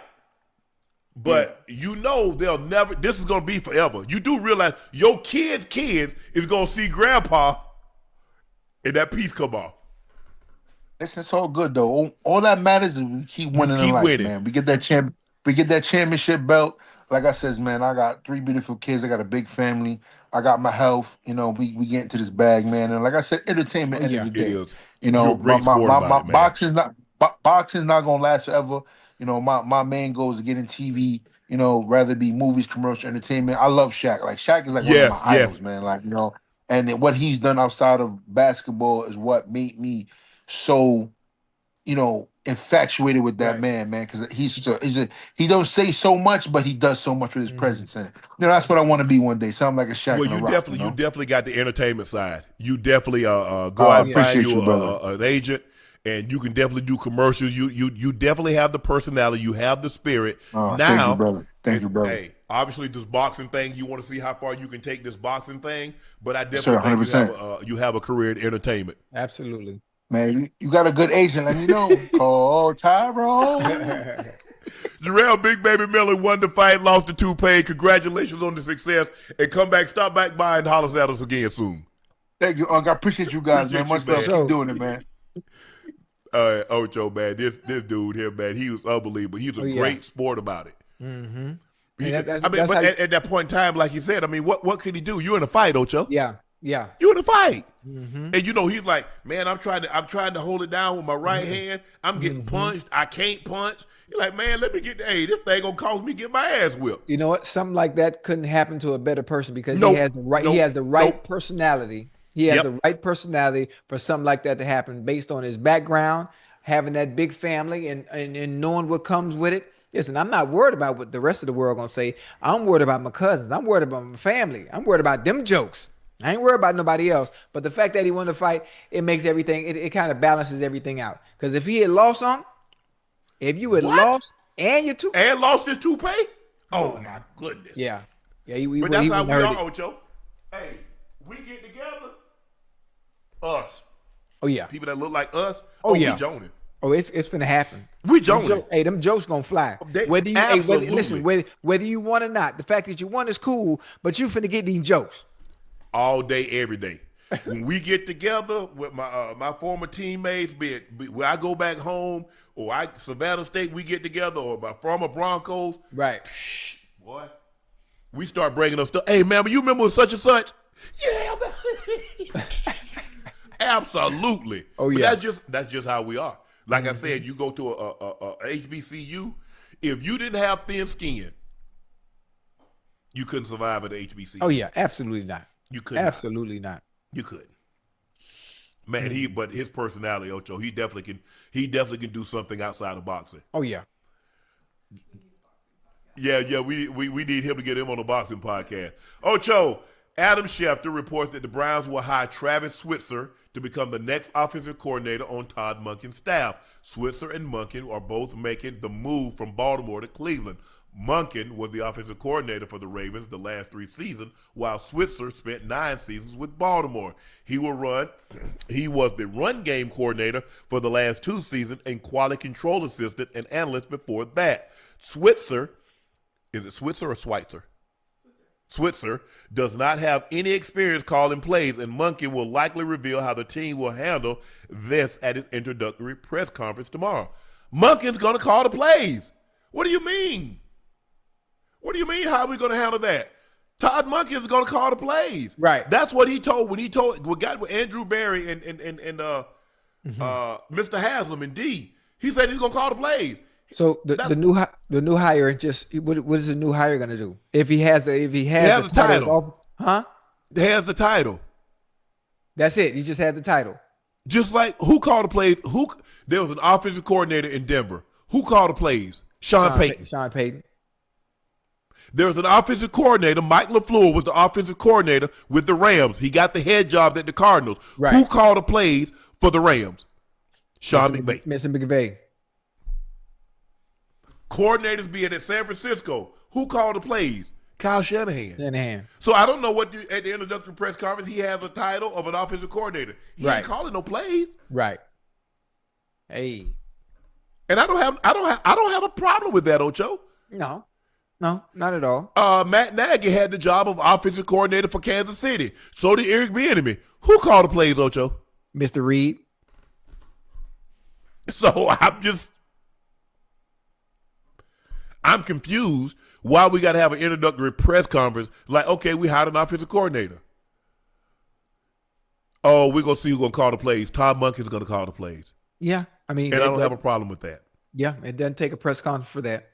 Right. But obviously, new coach, protocol, media. Yeah. Look, I don't have no problem. Basically, he'll ghost. I ain't got no problem with no ghost riders. Right. I don't, Ocho. Yeah, and I think people as we move further in rap, in this hip hop, in this rap industry, Ocho, we're getting way where people are not looking down on ghost riders as much. Yeah, it's still a thing. I mean, like, look. Oh yeah, everybody ain't come up like they did, like Big Daddy Kane and all those guys. In KRS-One, all those guys that doing ciphers and spitting on command. Everybody didn't come up like that. So the further and further you get away from that, the more. I mean, that was real hip hop. Yeah, that was absolutely frowned upon. Mm-hmm. But now I don't think it's as bad as it once was. I don't think it's demonized as much as it once was. Go ahead. What do you want to say, Ocho? No, I'm right. You're right. I'm going to say, especially when it comes to the male and the female, depending on who the rapper is, if you have a ghostwriter, it's still frowned upon hugely.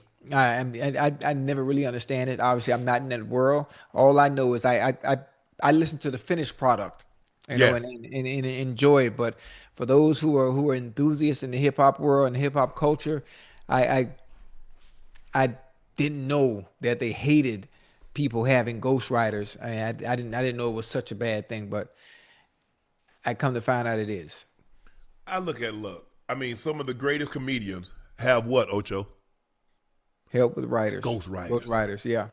Some of the greatest songwriters, some of the greatest songs. You see how they do it? Now look at. I wonder if somebody who wrote for Whitney, or Mariah, or Aretha, or Patty, or Gladys, right, or Stephanie, or Luther, Sam Cooke, Donny Hathaway, Usher.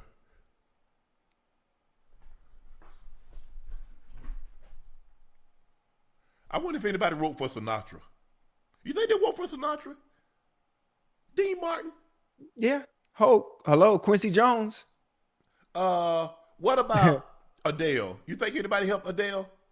Yeah. What about Lady Gaga? Mm-hmm. What's the one that lost the life? The skinny one from. Hey, hold on. You try to who? No. They tried to send me to rehab. I said no. Amy Winehouse. Oh yeah, legend. Some of the greatest voices of all times, but only in rap. You ain't no real rapper. Yes, they say a rap is different, huh? They say when it comes to rap, you can't have a ghostwriter. It has to be authentically your thoughts. You notice how everything is different in our community? No other community have that. You notice that, Ocho? I ain't think about it like that. I know. Okay. We hold ourselves to a standard that no other race of people hold themselves to. And then you wonder why we don't work together. But okay. You see that? Think about it, Ocho. We'll hold ourselves to a standard that no other race, no other genre of music will hold themselves to. Right. Do you think it's different when it comes to different genres of music? It's okay if you R&B, if you soul, if you neo soul, Black R&B, white R&B. right? But I'm saying when it comes to rap, do you think it's a little bit different in that lane where you just Us is different. right? Okay, I got you. That's the difference. But you to each his own. Hey. Yeah. Damn. Man, listen, if I was a rapper, I'm definitely gonna have some help. You know, somebody's vision, somebody's ideas might be better than mine. I mean, everybody can't go in the booth and just hit a 16 right off the top of the head. Everybody can't do that. I agree with you 1,000%. But hey, to each his own. Yeah. Each his own. That's what, hey. But I don't look. Mike LaFleur didn't call plays. Sean McVay did. Yeah. And there have been a lot of coordinators that have gotten jobs by not calling plays. And that's one of the things that you were speaking to, Ocho. You was like, okay, we want somebody to call plays, but you're hiring somebody that never called plays. But you use that against some that say, well, he didn't call the plays. Well, the guy that you hired before him didn't call plays either. And it wasn't an issue. It's all on who you know. Yeah. Some people can be overqualified and they still don't want you. But I'm gonna hire my friend who doesn't call plays, but I'm gonna give him this title because that's my dog, and I'm gonna make sure he has a job. Again, the game within the game. Yeah, it is. But boy, the Browns, I sure hope they can get it right. What you thinking? I hope so too. I know what's gonna be good over there. I know that. That goddamn defense. That defense is gonna be good. Now, offensively, I'm not sure what's gonna happen. They were I'm good not again. sure. They were good last year. Yeah. You ain't winning. It takes a team now, Ocho. You used to be really dominant on one side and be so-so on the other side. Not today's game, Ocho. Yeah, no. Not today's game. When you first got into the league, midway through, you could have a dominant defense and be okay offensively. Right. That ain't happening no more, Ocho. That ain't happening no more. Yeah. What you thinking? I mean, you said you hit the nail right on the coffin.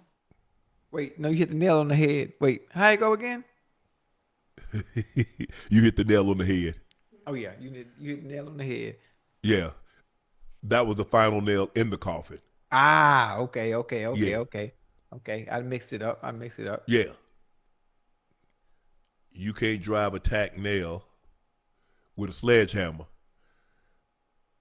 the same way you can't drill a spike nail with a tack hammer. You don't know what a spike nail and a tack nail is.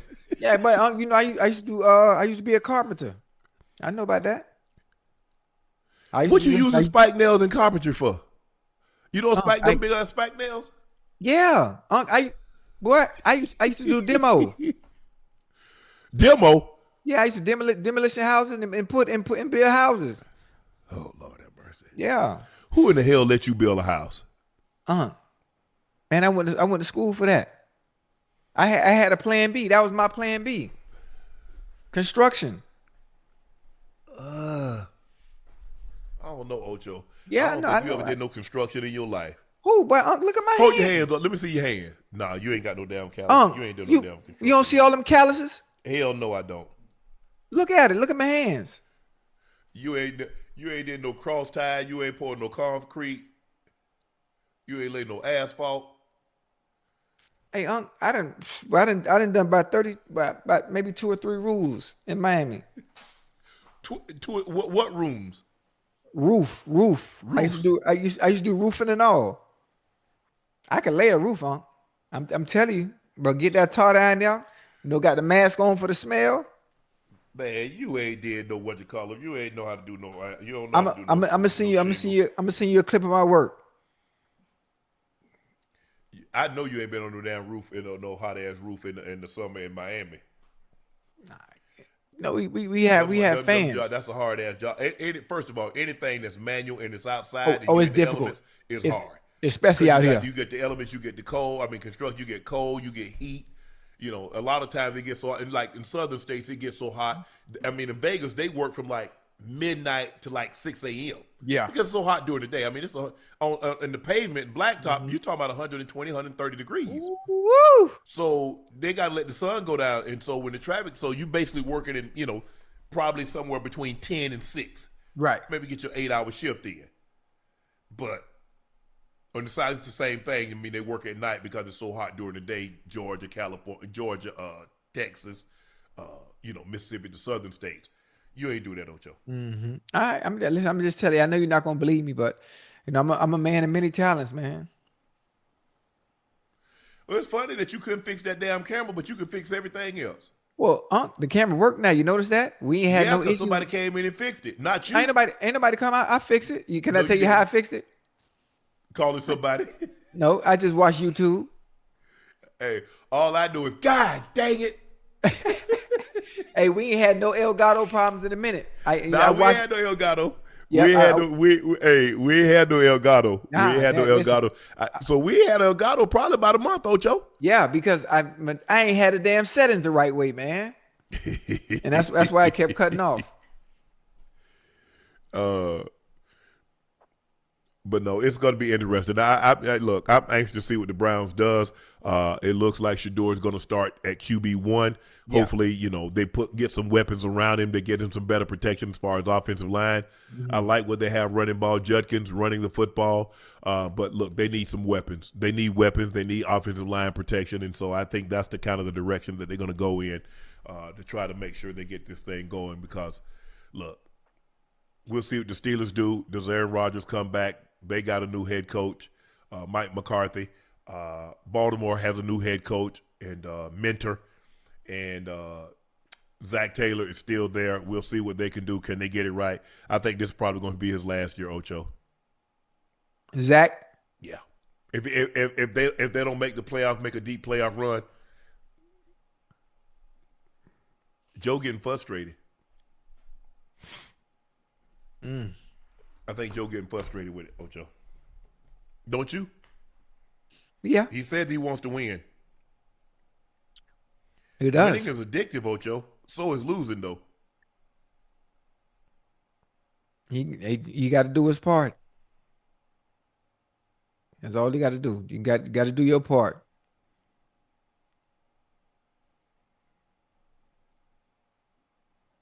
What's his part?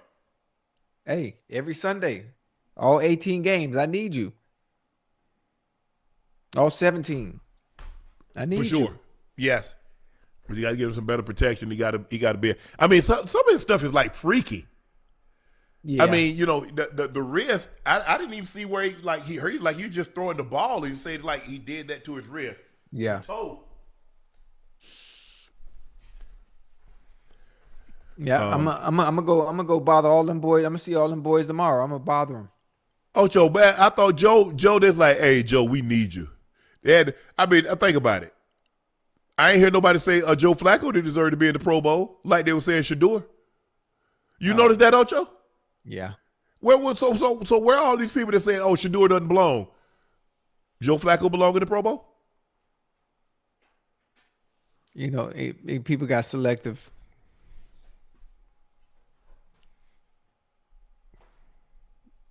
Ocho, Drake Maye, who was injured with his right throwing shoulder in the AFC Championship game, said he took a normal number of throws at practice today and that the recovery has turned a corner leading to the Super Bowl. I'm feeling good. I'll be just fine, Maye said before winking. I think I turned the corner, landing on the flight. Felt good from the flight. Throwing out there today, I really had no doubt being 100% for the game. It's Super Bowl. You get 2 weeks to prepare for it. You do whatever you have to do to get right, and I've got confidence, and I feel good. He said, looking forward to a normal week of prep. Practices Wednesday, Thursday, and Friday. Right, that's a good thing. He's feeling good. Then he's going to get some rest before the game. They're not going to throw his shoulder out. They're not going to throw him too much with their soreness, but you want to get the bulk of the work. You want to get the meat and potatoes of your game plan in before you give him time to rest before that game.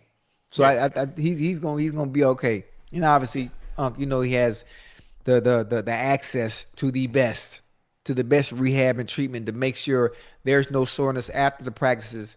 Obviously, you have your masseuses and all the laser and all that crazy stuff that they have access to now. So he definitely gonna be all right. He's It's definitely gonna be all right. I think you have Ocho, look, you have a normal prep. Whatever you do at a normal Wednesday when you're back at your place, that's what you do. You Yes. just it's a lot of it's a bit different because okay, we got not curfew. They served us breakfast and they served us lunch. They gave us a per diem for dinner. We were on our own for dinner. Right. You got curfew, so once we got back, we were done. I mean, once we got back to the hotel, so we had from basically probably 4 o'clock until 11. So we got down there on a Sunday. We had curfew at 1:30. Monday we had curfew at noon. I mean at midnight. After that we had it was 11 a.m. because we were on a normal schedule. And you just meeting rooms is conference rooms and things like that. So it's a little different. And you got a room where you want to watch some extra film. Right. Instead of you taking it home, there's a room that you can watch extra film.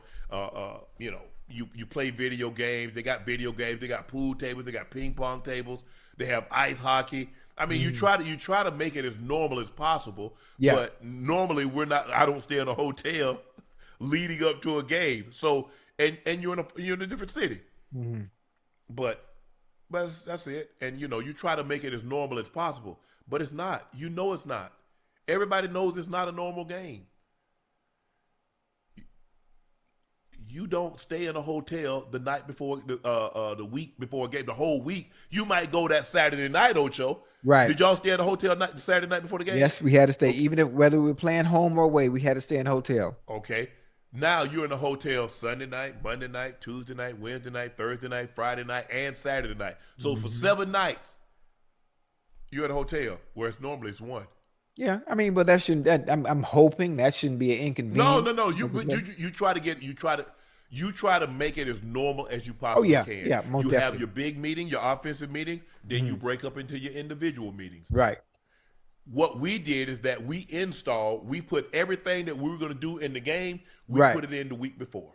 Okay. So once we got to San Diego, once we got to Miami, once we got to Tampa, everything was a dress rehearsal. Speed. Let's go. Yeah. You already done gone this, no mistakes. I got to get that tape. Boy, I was cooking. Oh, that first one, Ocho?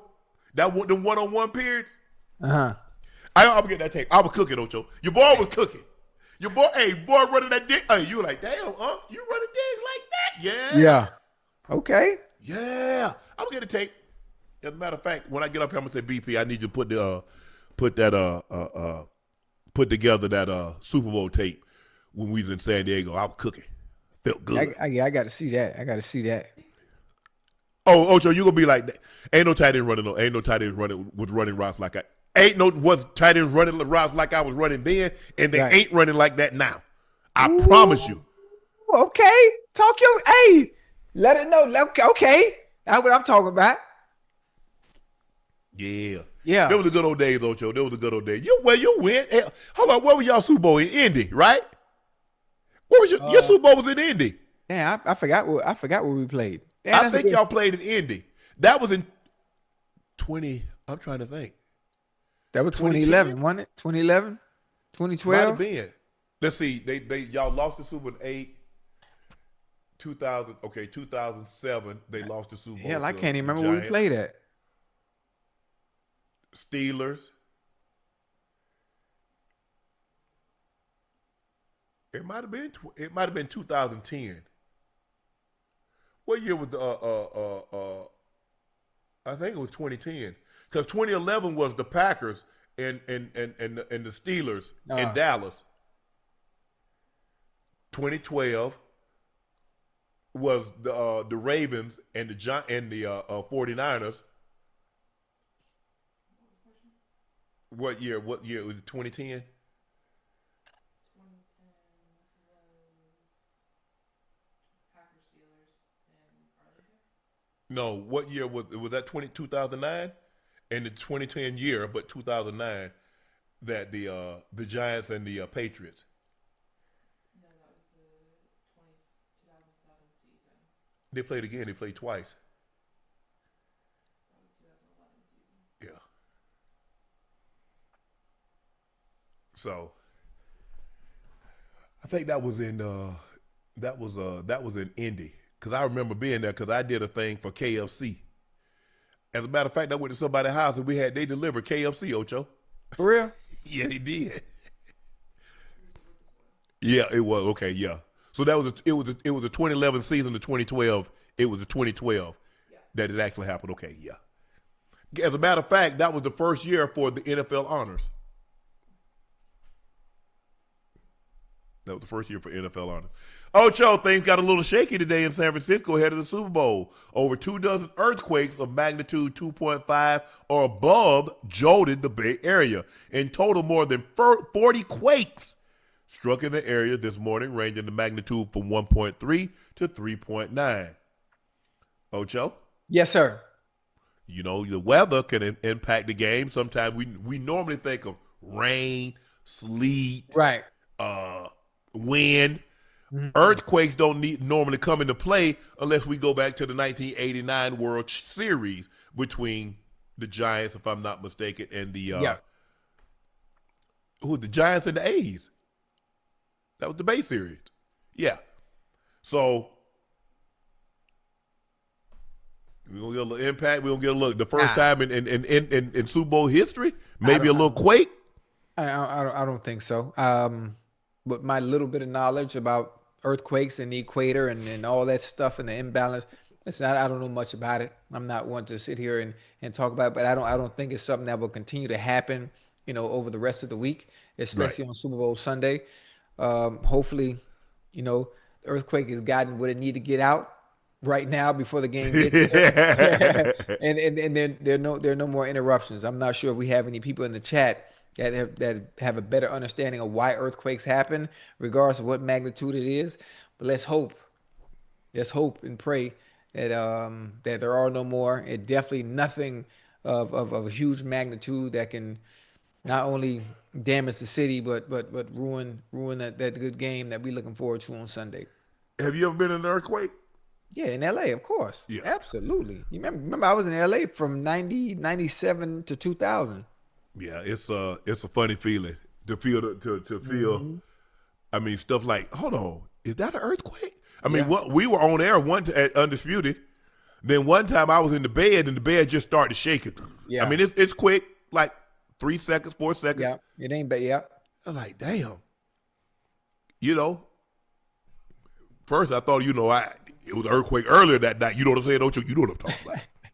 Mm-hmm. But it's interesting. I wonder how the players that's never been. I wonder if the players. When did Seattle get to town? They're both there, I think. Okay. Because what you call them got? They both arrived yesterday. Because I know. Okay. Because sometimes they come in on a Monday, but I think maybe the NFL has forced them now. They need to come in on a Sunday. Because we got there that Sunday. We always came in on a Sunday. No, it ain't quick. No, it's like a couple of seconds. I mean, but if you in it, because I was asleep and it woke me up out of dead sleep. Right. And I was like, damn, that's an earthquake. Mm-hmm. And it depending on the magnitude too. If it ain't. Oh yeah. But this one was like a 5, wasn't it, Ash? The one that hit. 4.2. Yeah, it was like 4.2. You know it, Ocho. Yeah, that's not that bad. I mean, 4.2 not that bad. Boy. 4.2 ain't that bad, huh? That's a little tremble. Now you started getting in the sixes and sevens. Well, Ocho, now you talking about that. Now you talking about structural. I mean, there was some structural damage, but Yes. now you talking about casualties. You talking about thousands of people when you start talking about 6-point and 7-0. You talk about the one that hit San Francisco back in the 30s, I think. Yeah, I think that was way over 6, 6 or 7. Yeah, I think it was 7. Now, Ocho, you start getting 9 and 10. Now you talking about a whole civilization that's- problem. Yeah, that's You crazy. talking about stuff going into the ocean. Yeah. I don't know. What's the heaviest one recorded? I think there was one in maybe Chile or Mexico, but I think maybe 9.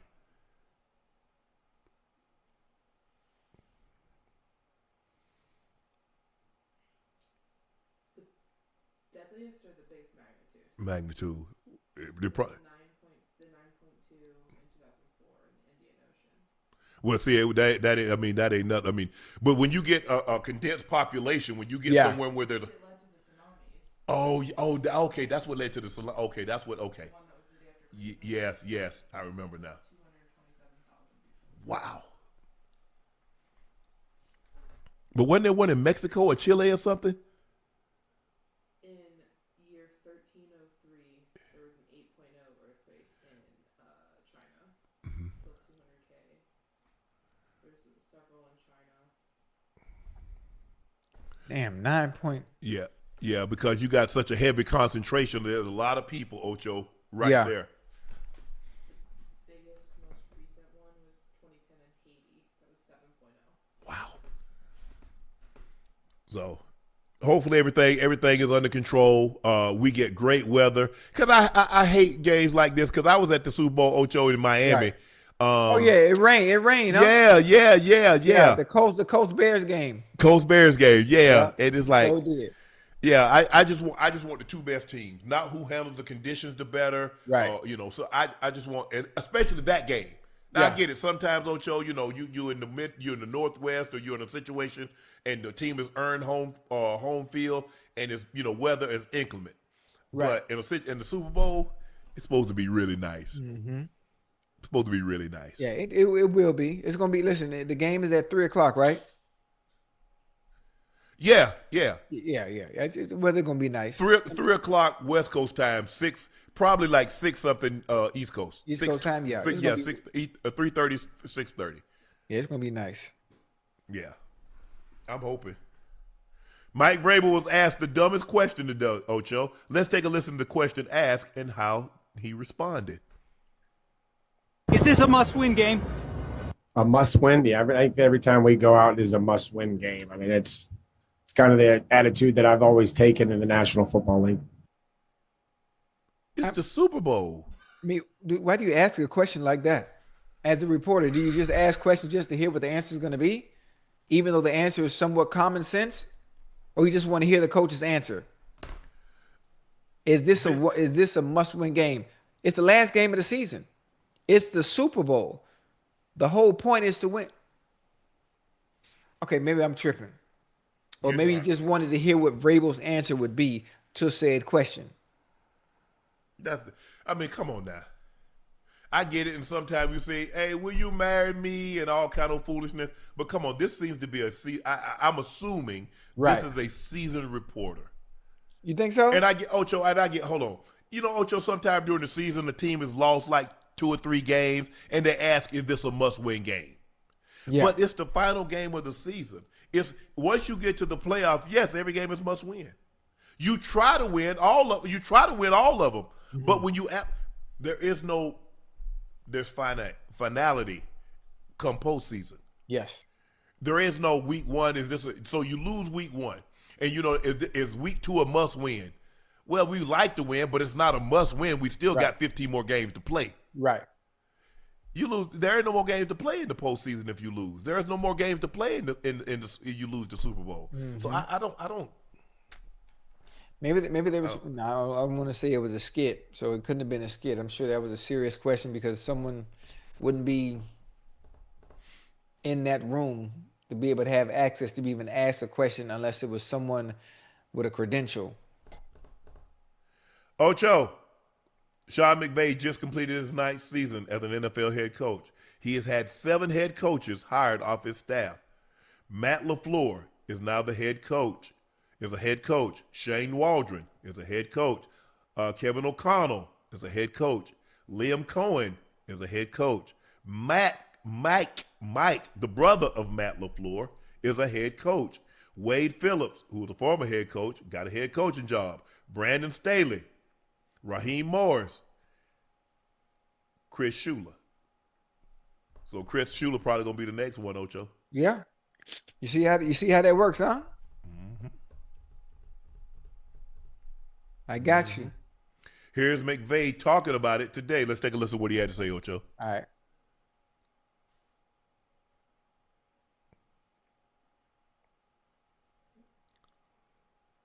Can't hear him.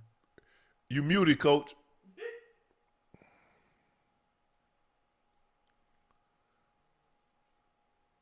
We're gonna have to get that. Too much time on my phone. Okay. We got a lot of great coaches in-house, but our job is to continuously build, and it's like putting together a team. You know, your coaching staff, and we've had a lot of reps at it for a lot of the right reasons. But I am excited about diving in, and it never fails. Every time me and my wife go on vacation, somebody's usually getting a head job, and then I'm spending too much time on my phone. That's dope. Didn't Zach Taylor come from his staff too? Hey, that has to be a great feeling. Yes. People that have coached with you and coached under you, that have helped you with success on the team that you've had. Mm-hmm. Be able to branch off and go and be coaches at other places.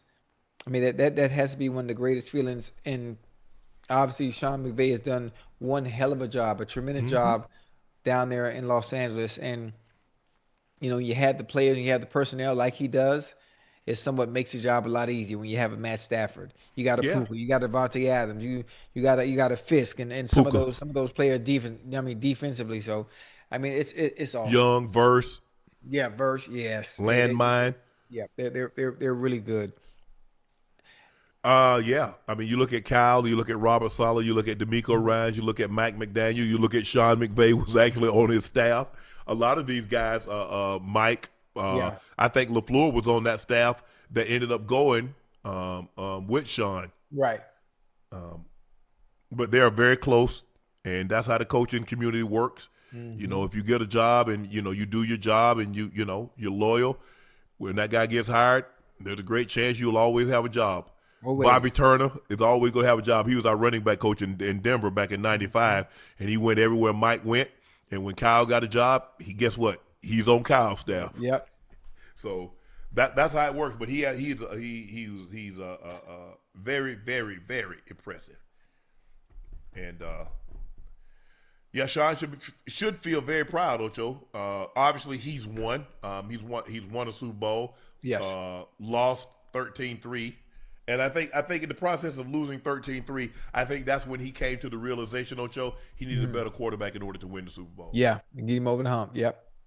I think that's when he realized, like, you know what? I mean, we held Tom Brady to 13 points. I think they picked him, and we had every opportunity, but we just didn't have a quarterback that can make those throws. And you see, since then they haven't had a problem. Ocho, USA Today ranked the greatest players in Super Bowl history. Tom Brady obviously was number 1. Joe Montana was number 2. Jerry Rice was number 3. Terry Bradshaw 4. Charles Haley 5. Doug Williams. Emmitt Smith. Hold up. Nah, I can't even read no more. They got Patrick Mahomes as the 15th greatest player in Super Bowl history. He's behind Eli Manning, Bart Starr. I don't even want to read no more of this. Yeah, I mean, come on now. What we doing? Ocho, what we doing here? So you mean to tell me that Patrick Mahomes, of everybody that's played in the Super Bowl, he's the 15th best player? I'm not Ocho. The 15th best player. I have a question. Yes. This is an article, right? Yes. Do they have a name by? Is there a name who wrote it? USA Today. Who wrote this? Who wrote this? They ranked the 50. If you want to say Montana, Brady, who? Yeah, Nate. You on some bull job. Who? Nate what? They got this man behind Eli. What's his name? Nate what? Nate Davis. Huh? Nate Davis.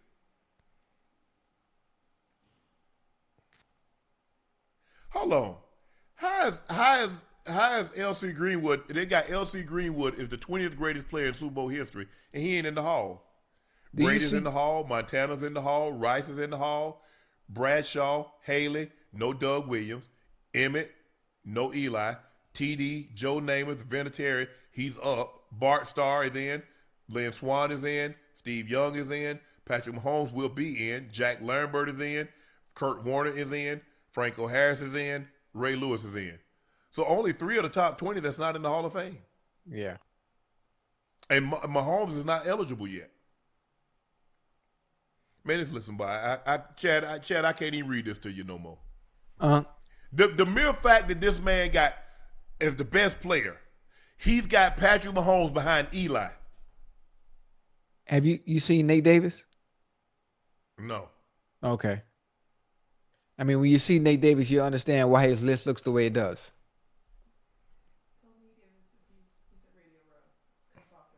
Yeah, Nate, if you on Radio Row, come by and talk to us and you might have been on that Laportier when you put this list together.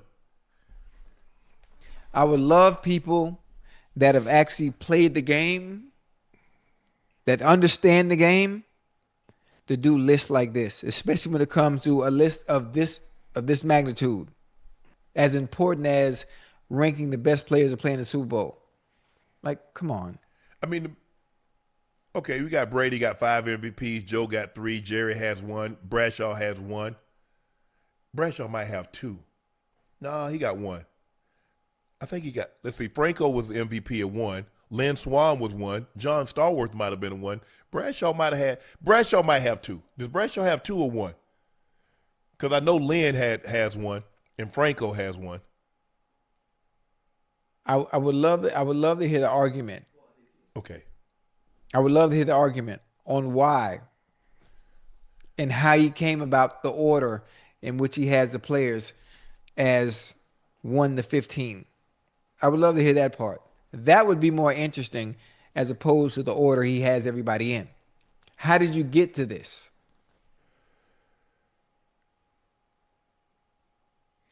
Ocho, in the days leading up to Thursday trade deadline, the Cleveland Cavaliers and the Los Angeles Clippers have had advanced discussions on a deal that would send James Harden to Cleveland in exchange for Darius Garland. The deal would represent an exchange of former All-Star guards. Harden is under contract for $39.2 and $42.3 with 13.3 guarantee. The second season is a player option. Because the contract is technically for 1 year and Harden has veto power on any trade, he has a 15% trade bonus that is currently valued at $2.36 million. James Harden timeline, he was traded to Brooklyn in 2021, traded to Philly in 2022, traded to the Clippers in 2023, and now February 26th, TBD. What do you think about that? You think you want to leave?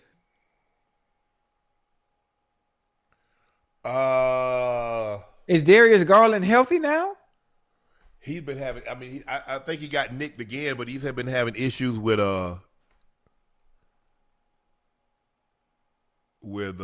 his toe. You know, he had an issue with his toe last year. Right. I mean, I guess Harden's going to want a long term. They're going to want some more years. Yeah, are they willing to do that? It doesn't seem like the Clippers are, because the Clippers, they're willing to trade him. Oh, okay, right. And they had started. I mean, they were looking good. I mean, they've been on a hot streak. They started off slow, but Kawhi's playing, scoring more points than he's ever had. James Harden's looking like an all-star. Right. Even though neither player made the all-star, I'm surprised that neither player made it, since the game is going to be in their building. I thought one or the other would make it. But well, that's weird. If both are playing well right now, and they look better than they did when the season first started, why would you want to trade him? I don't understand. Hey, James is a better facilitator than Garland. He's not Houston James Harden, but he's not going to need to be. Mm-hmm. He's not going to need to be. They got Donovan Mitchell. They got those bigs. Jared Allen looked like Shaq last night against Portland. Yeah. He had They got what? He had Mobley, who's 40 defensive something, player didn't of the he? year. Huh? He had 40 something last night, Yeah, didn't he he? had 40 and 16.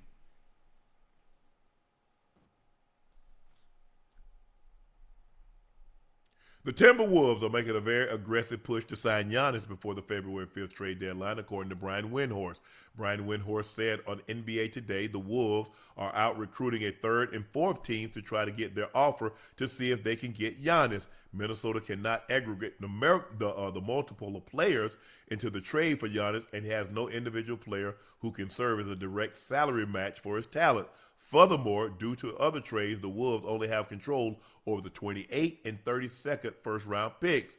They need a lot more ammunition as well as salary to offer for a competitive Giannis package. Ocho, do you see the T-Wolves being able to put their package together that could get Giannis? Absolutely not. I don't either. Because the only thing they got to offer is Ant-Man, and they're not giving up Ant-Man. Yeah, absolutely not. Again, Nobody wants Rudy Gobert. Yeah, I said it again. I said it before. I said what I said, and when it happens, and Giannis is down here in Miami, I mean, I'm gonna just say I told y'all so. I don't know. I don't know if they're gonna be able to put the pieces together. They're probably gonna be. It's probably gonna be a trade that happens in the off season. I'll make it happen in the off season because I'm not gonna rush this. Because when you rush, you make bad decisions, Ocho. Well, all right. Yeah, listen. Nobody want to listen to me. You'll see. Yeah. Oh, Giannis. All right. It's time for our final segment of the evening. It's time for Q and A. Giannis.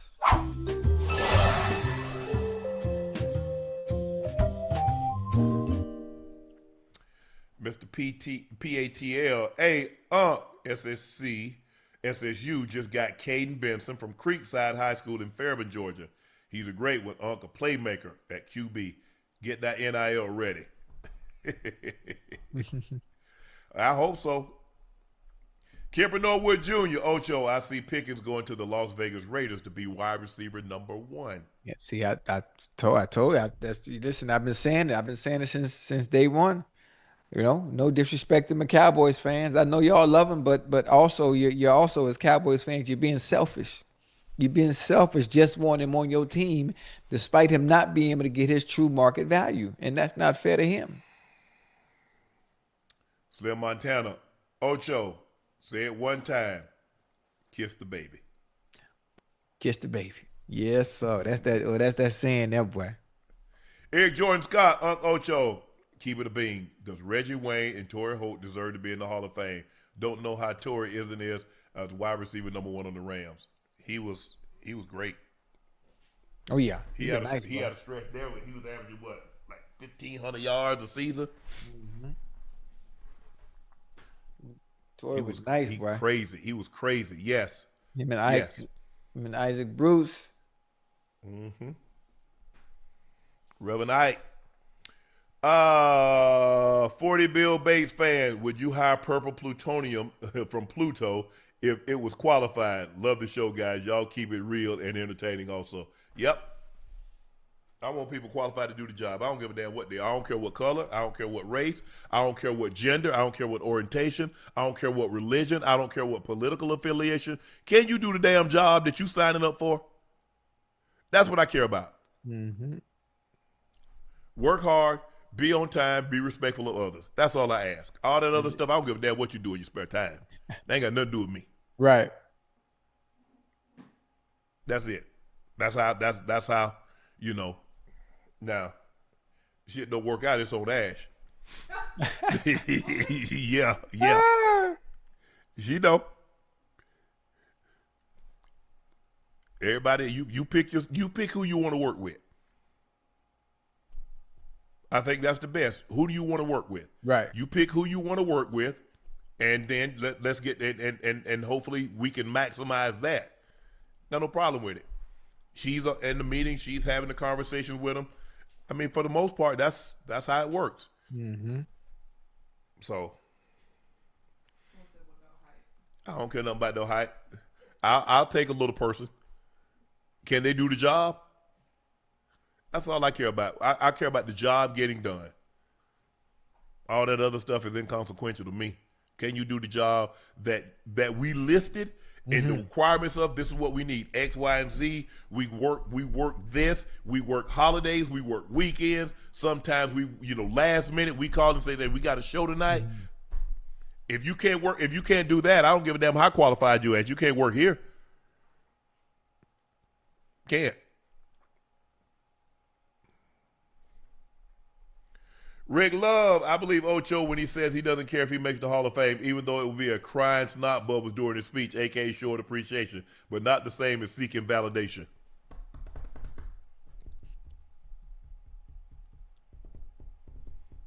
And you know you got to think about? What you got to think about?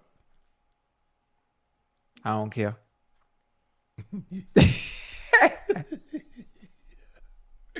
Hey. J Buddy 5. Who's better, Edgerrin James or Ricky Williams? Ooh, that's a good one. That's a good one. They were both nice, boy.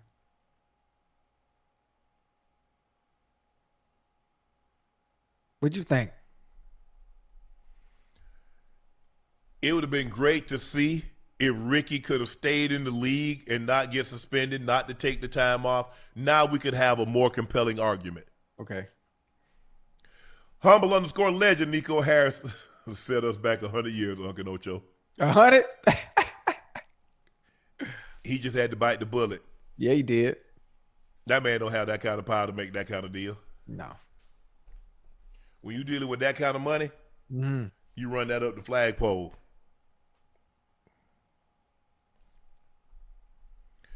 I've got no chill. Big Baby looking like Fire Marshal Bill from The Living Color. He did.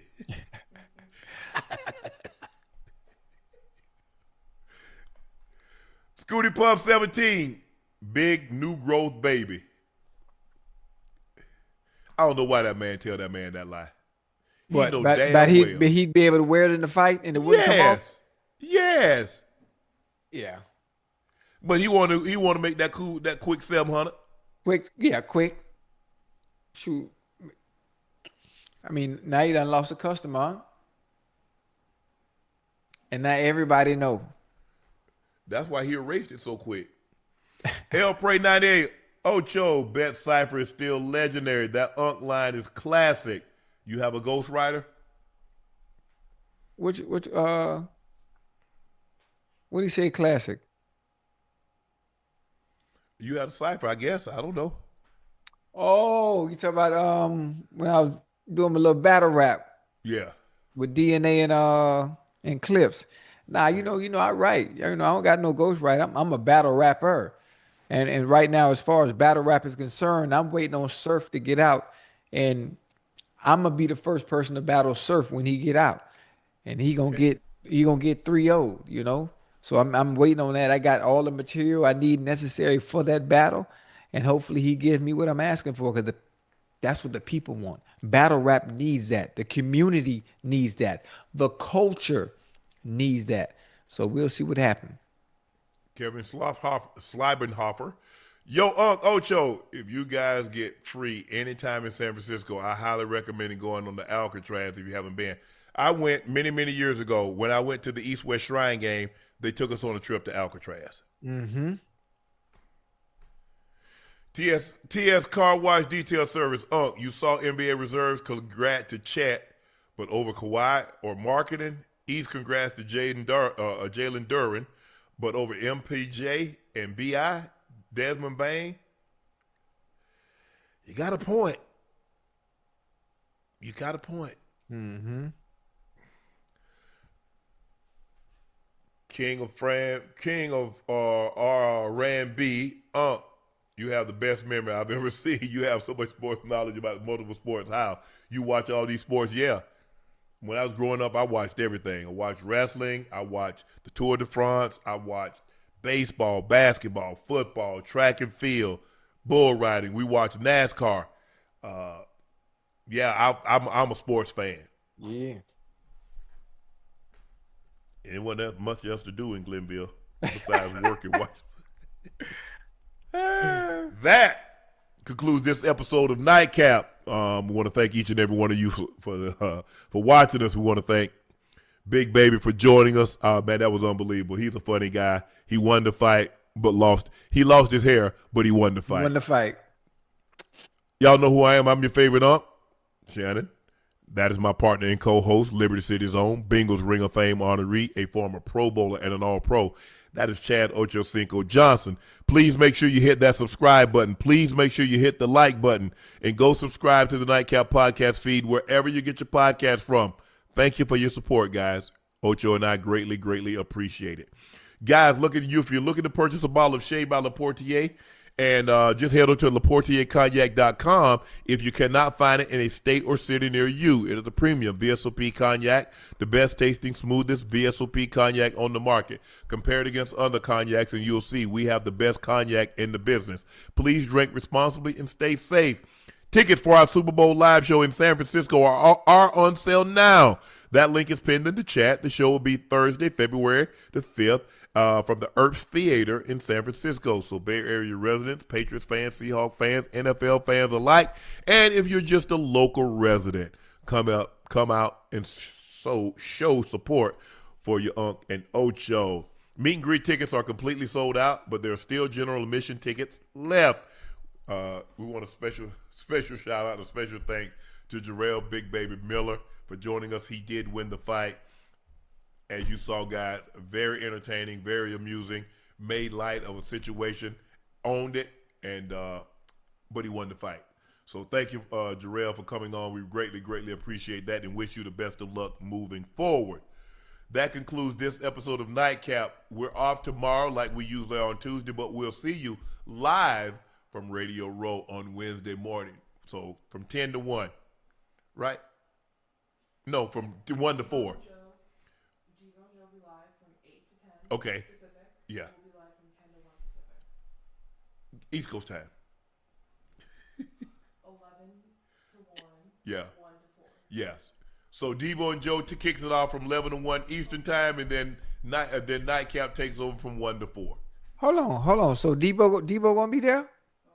Yes, he'll be there. So he gonna be in arm reaching me? Yep. Yeah, you better have Yeah. security, boy. I And tell he'll you be there that. for Thursday night show also. Yeah. So that okay. concludes it for Nightcap. I'm Unc. He's Ocho. We'll see you bright and early. No, Debo and Joe will see you bright and early. We'll see you in the afternoon. Thank you for joining us again. Peace out.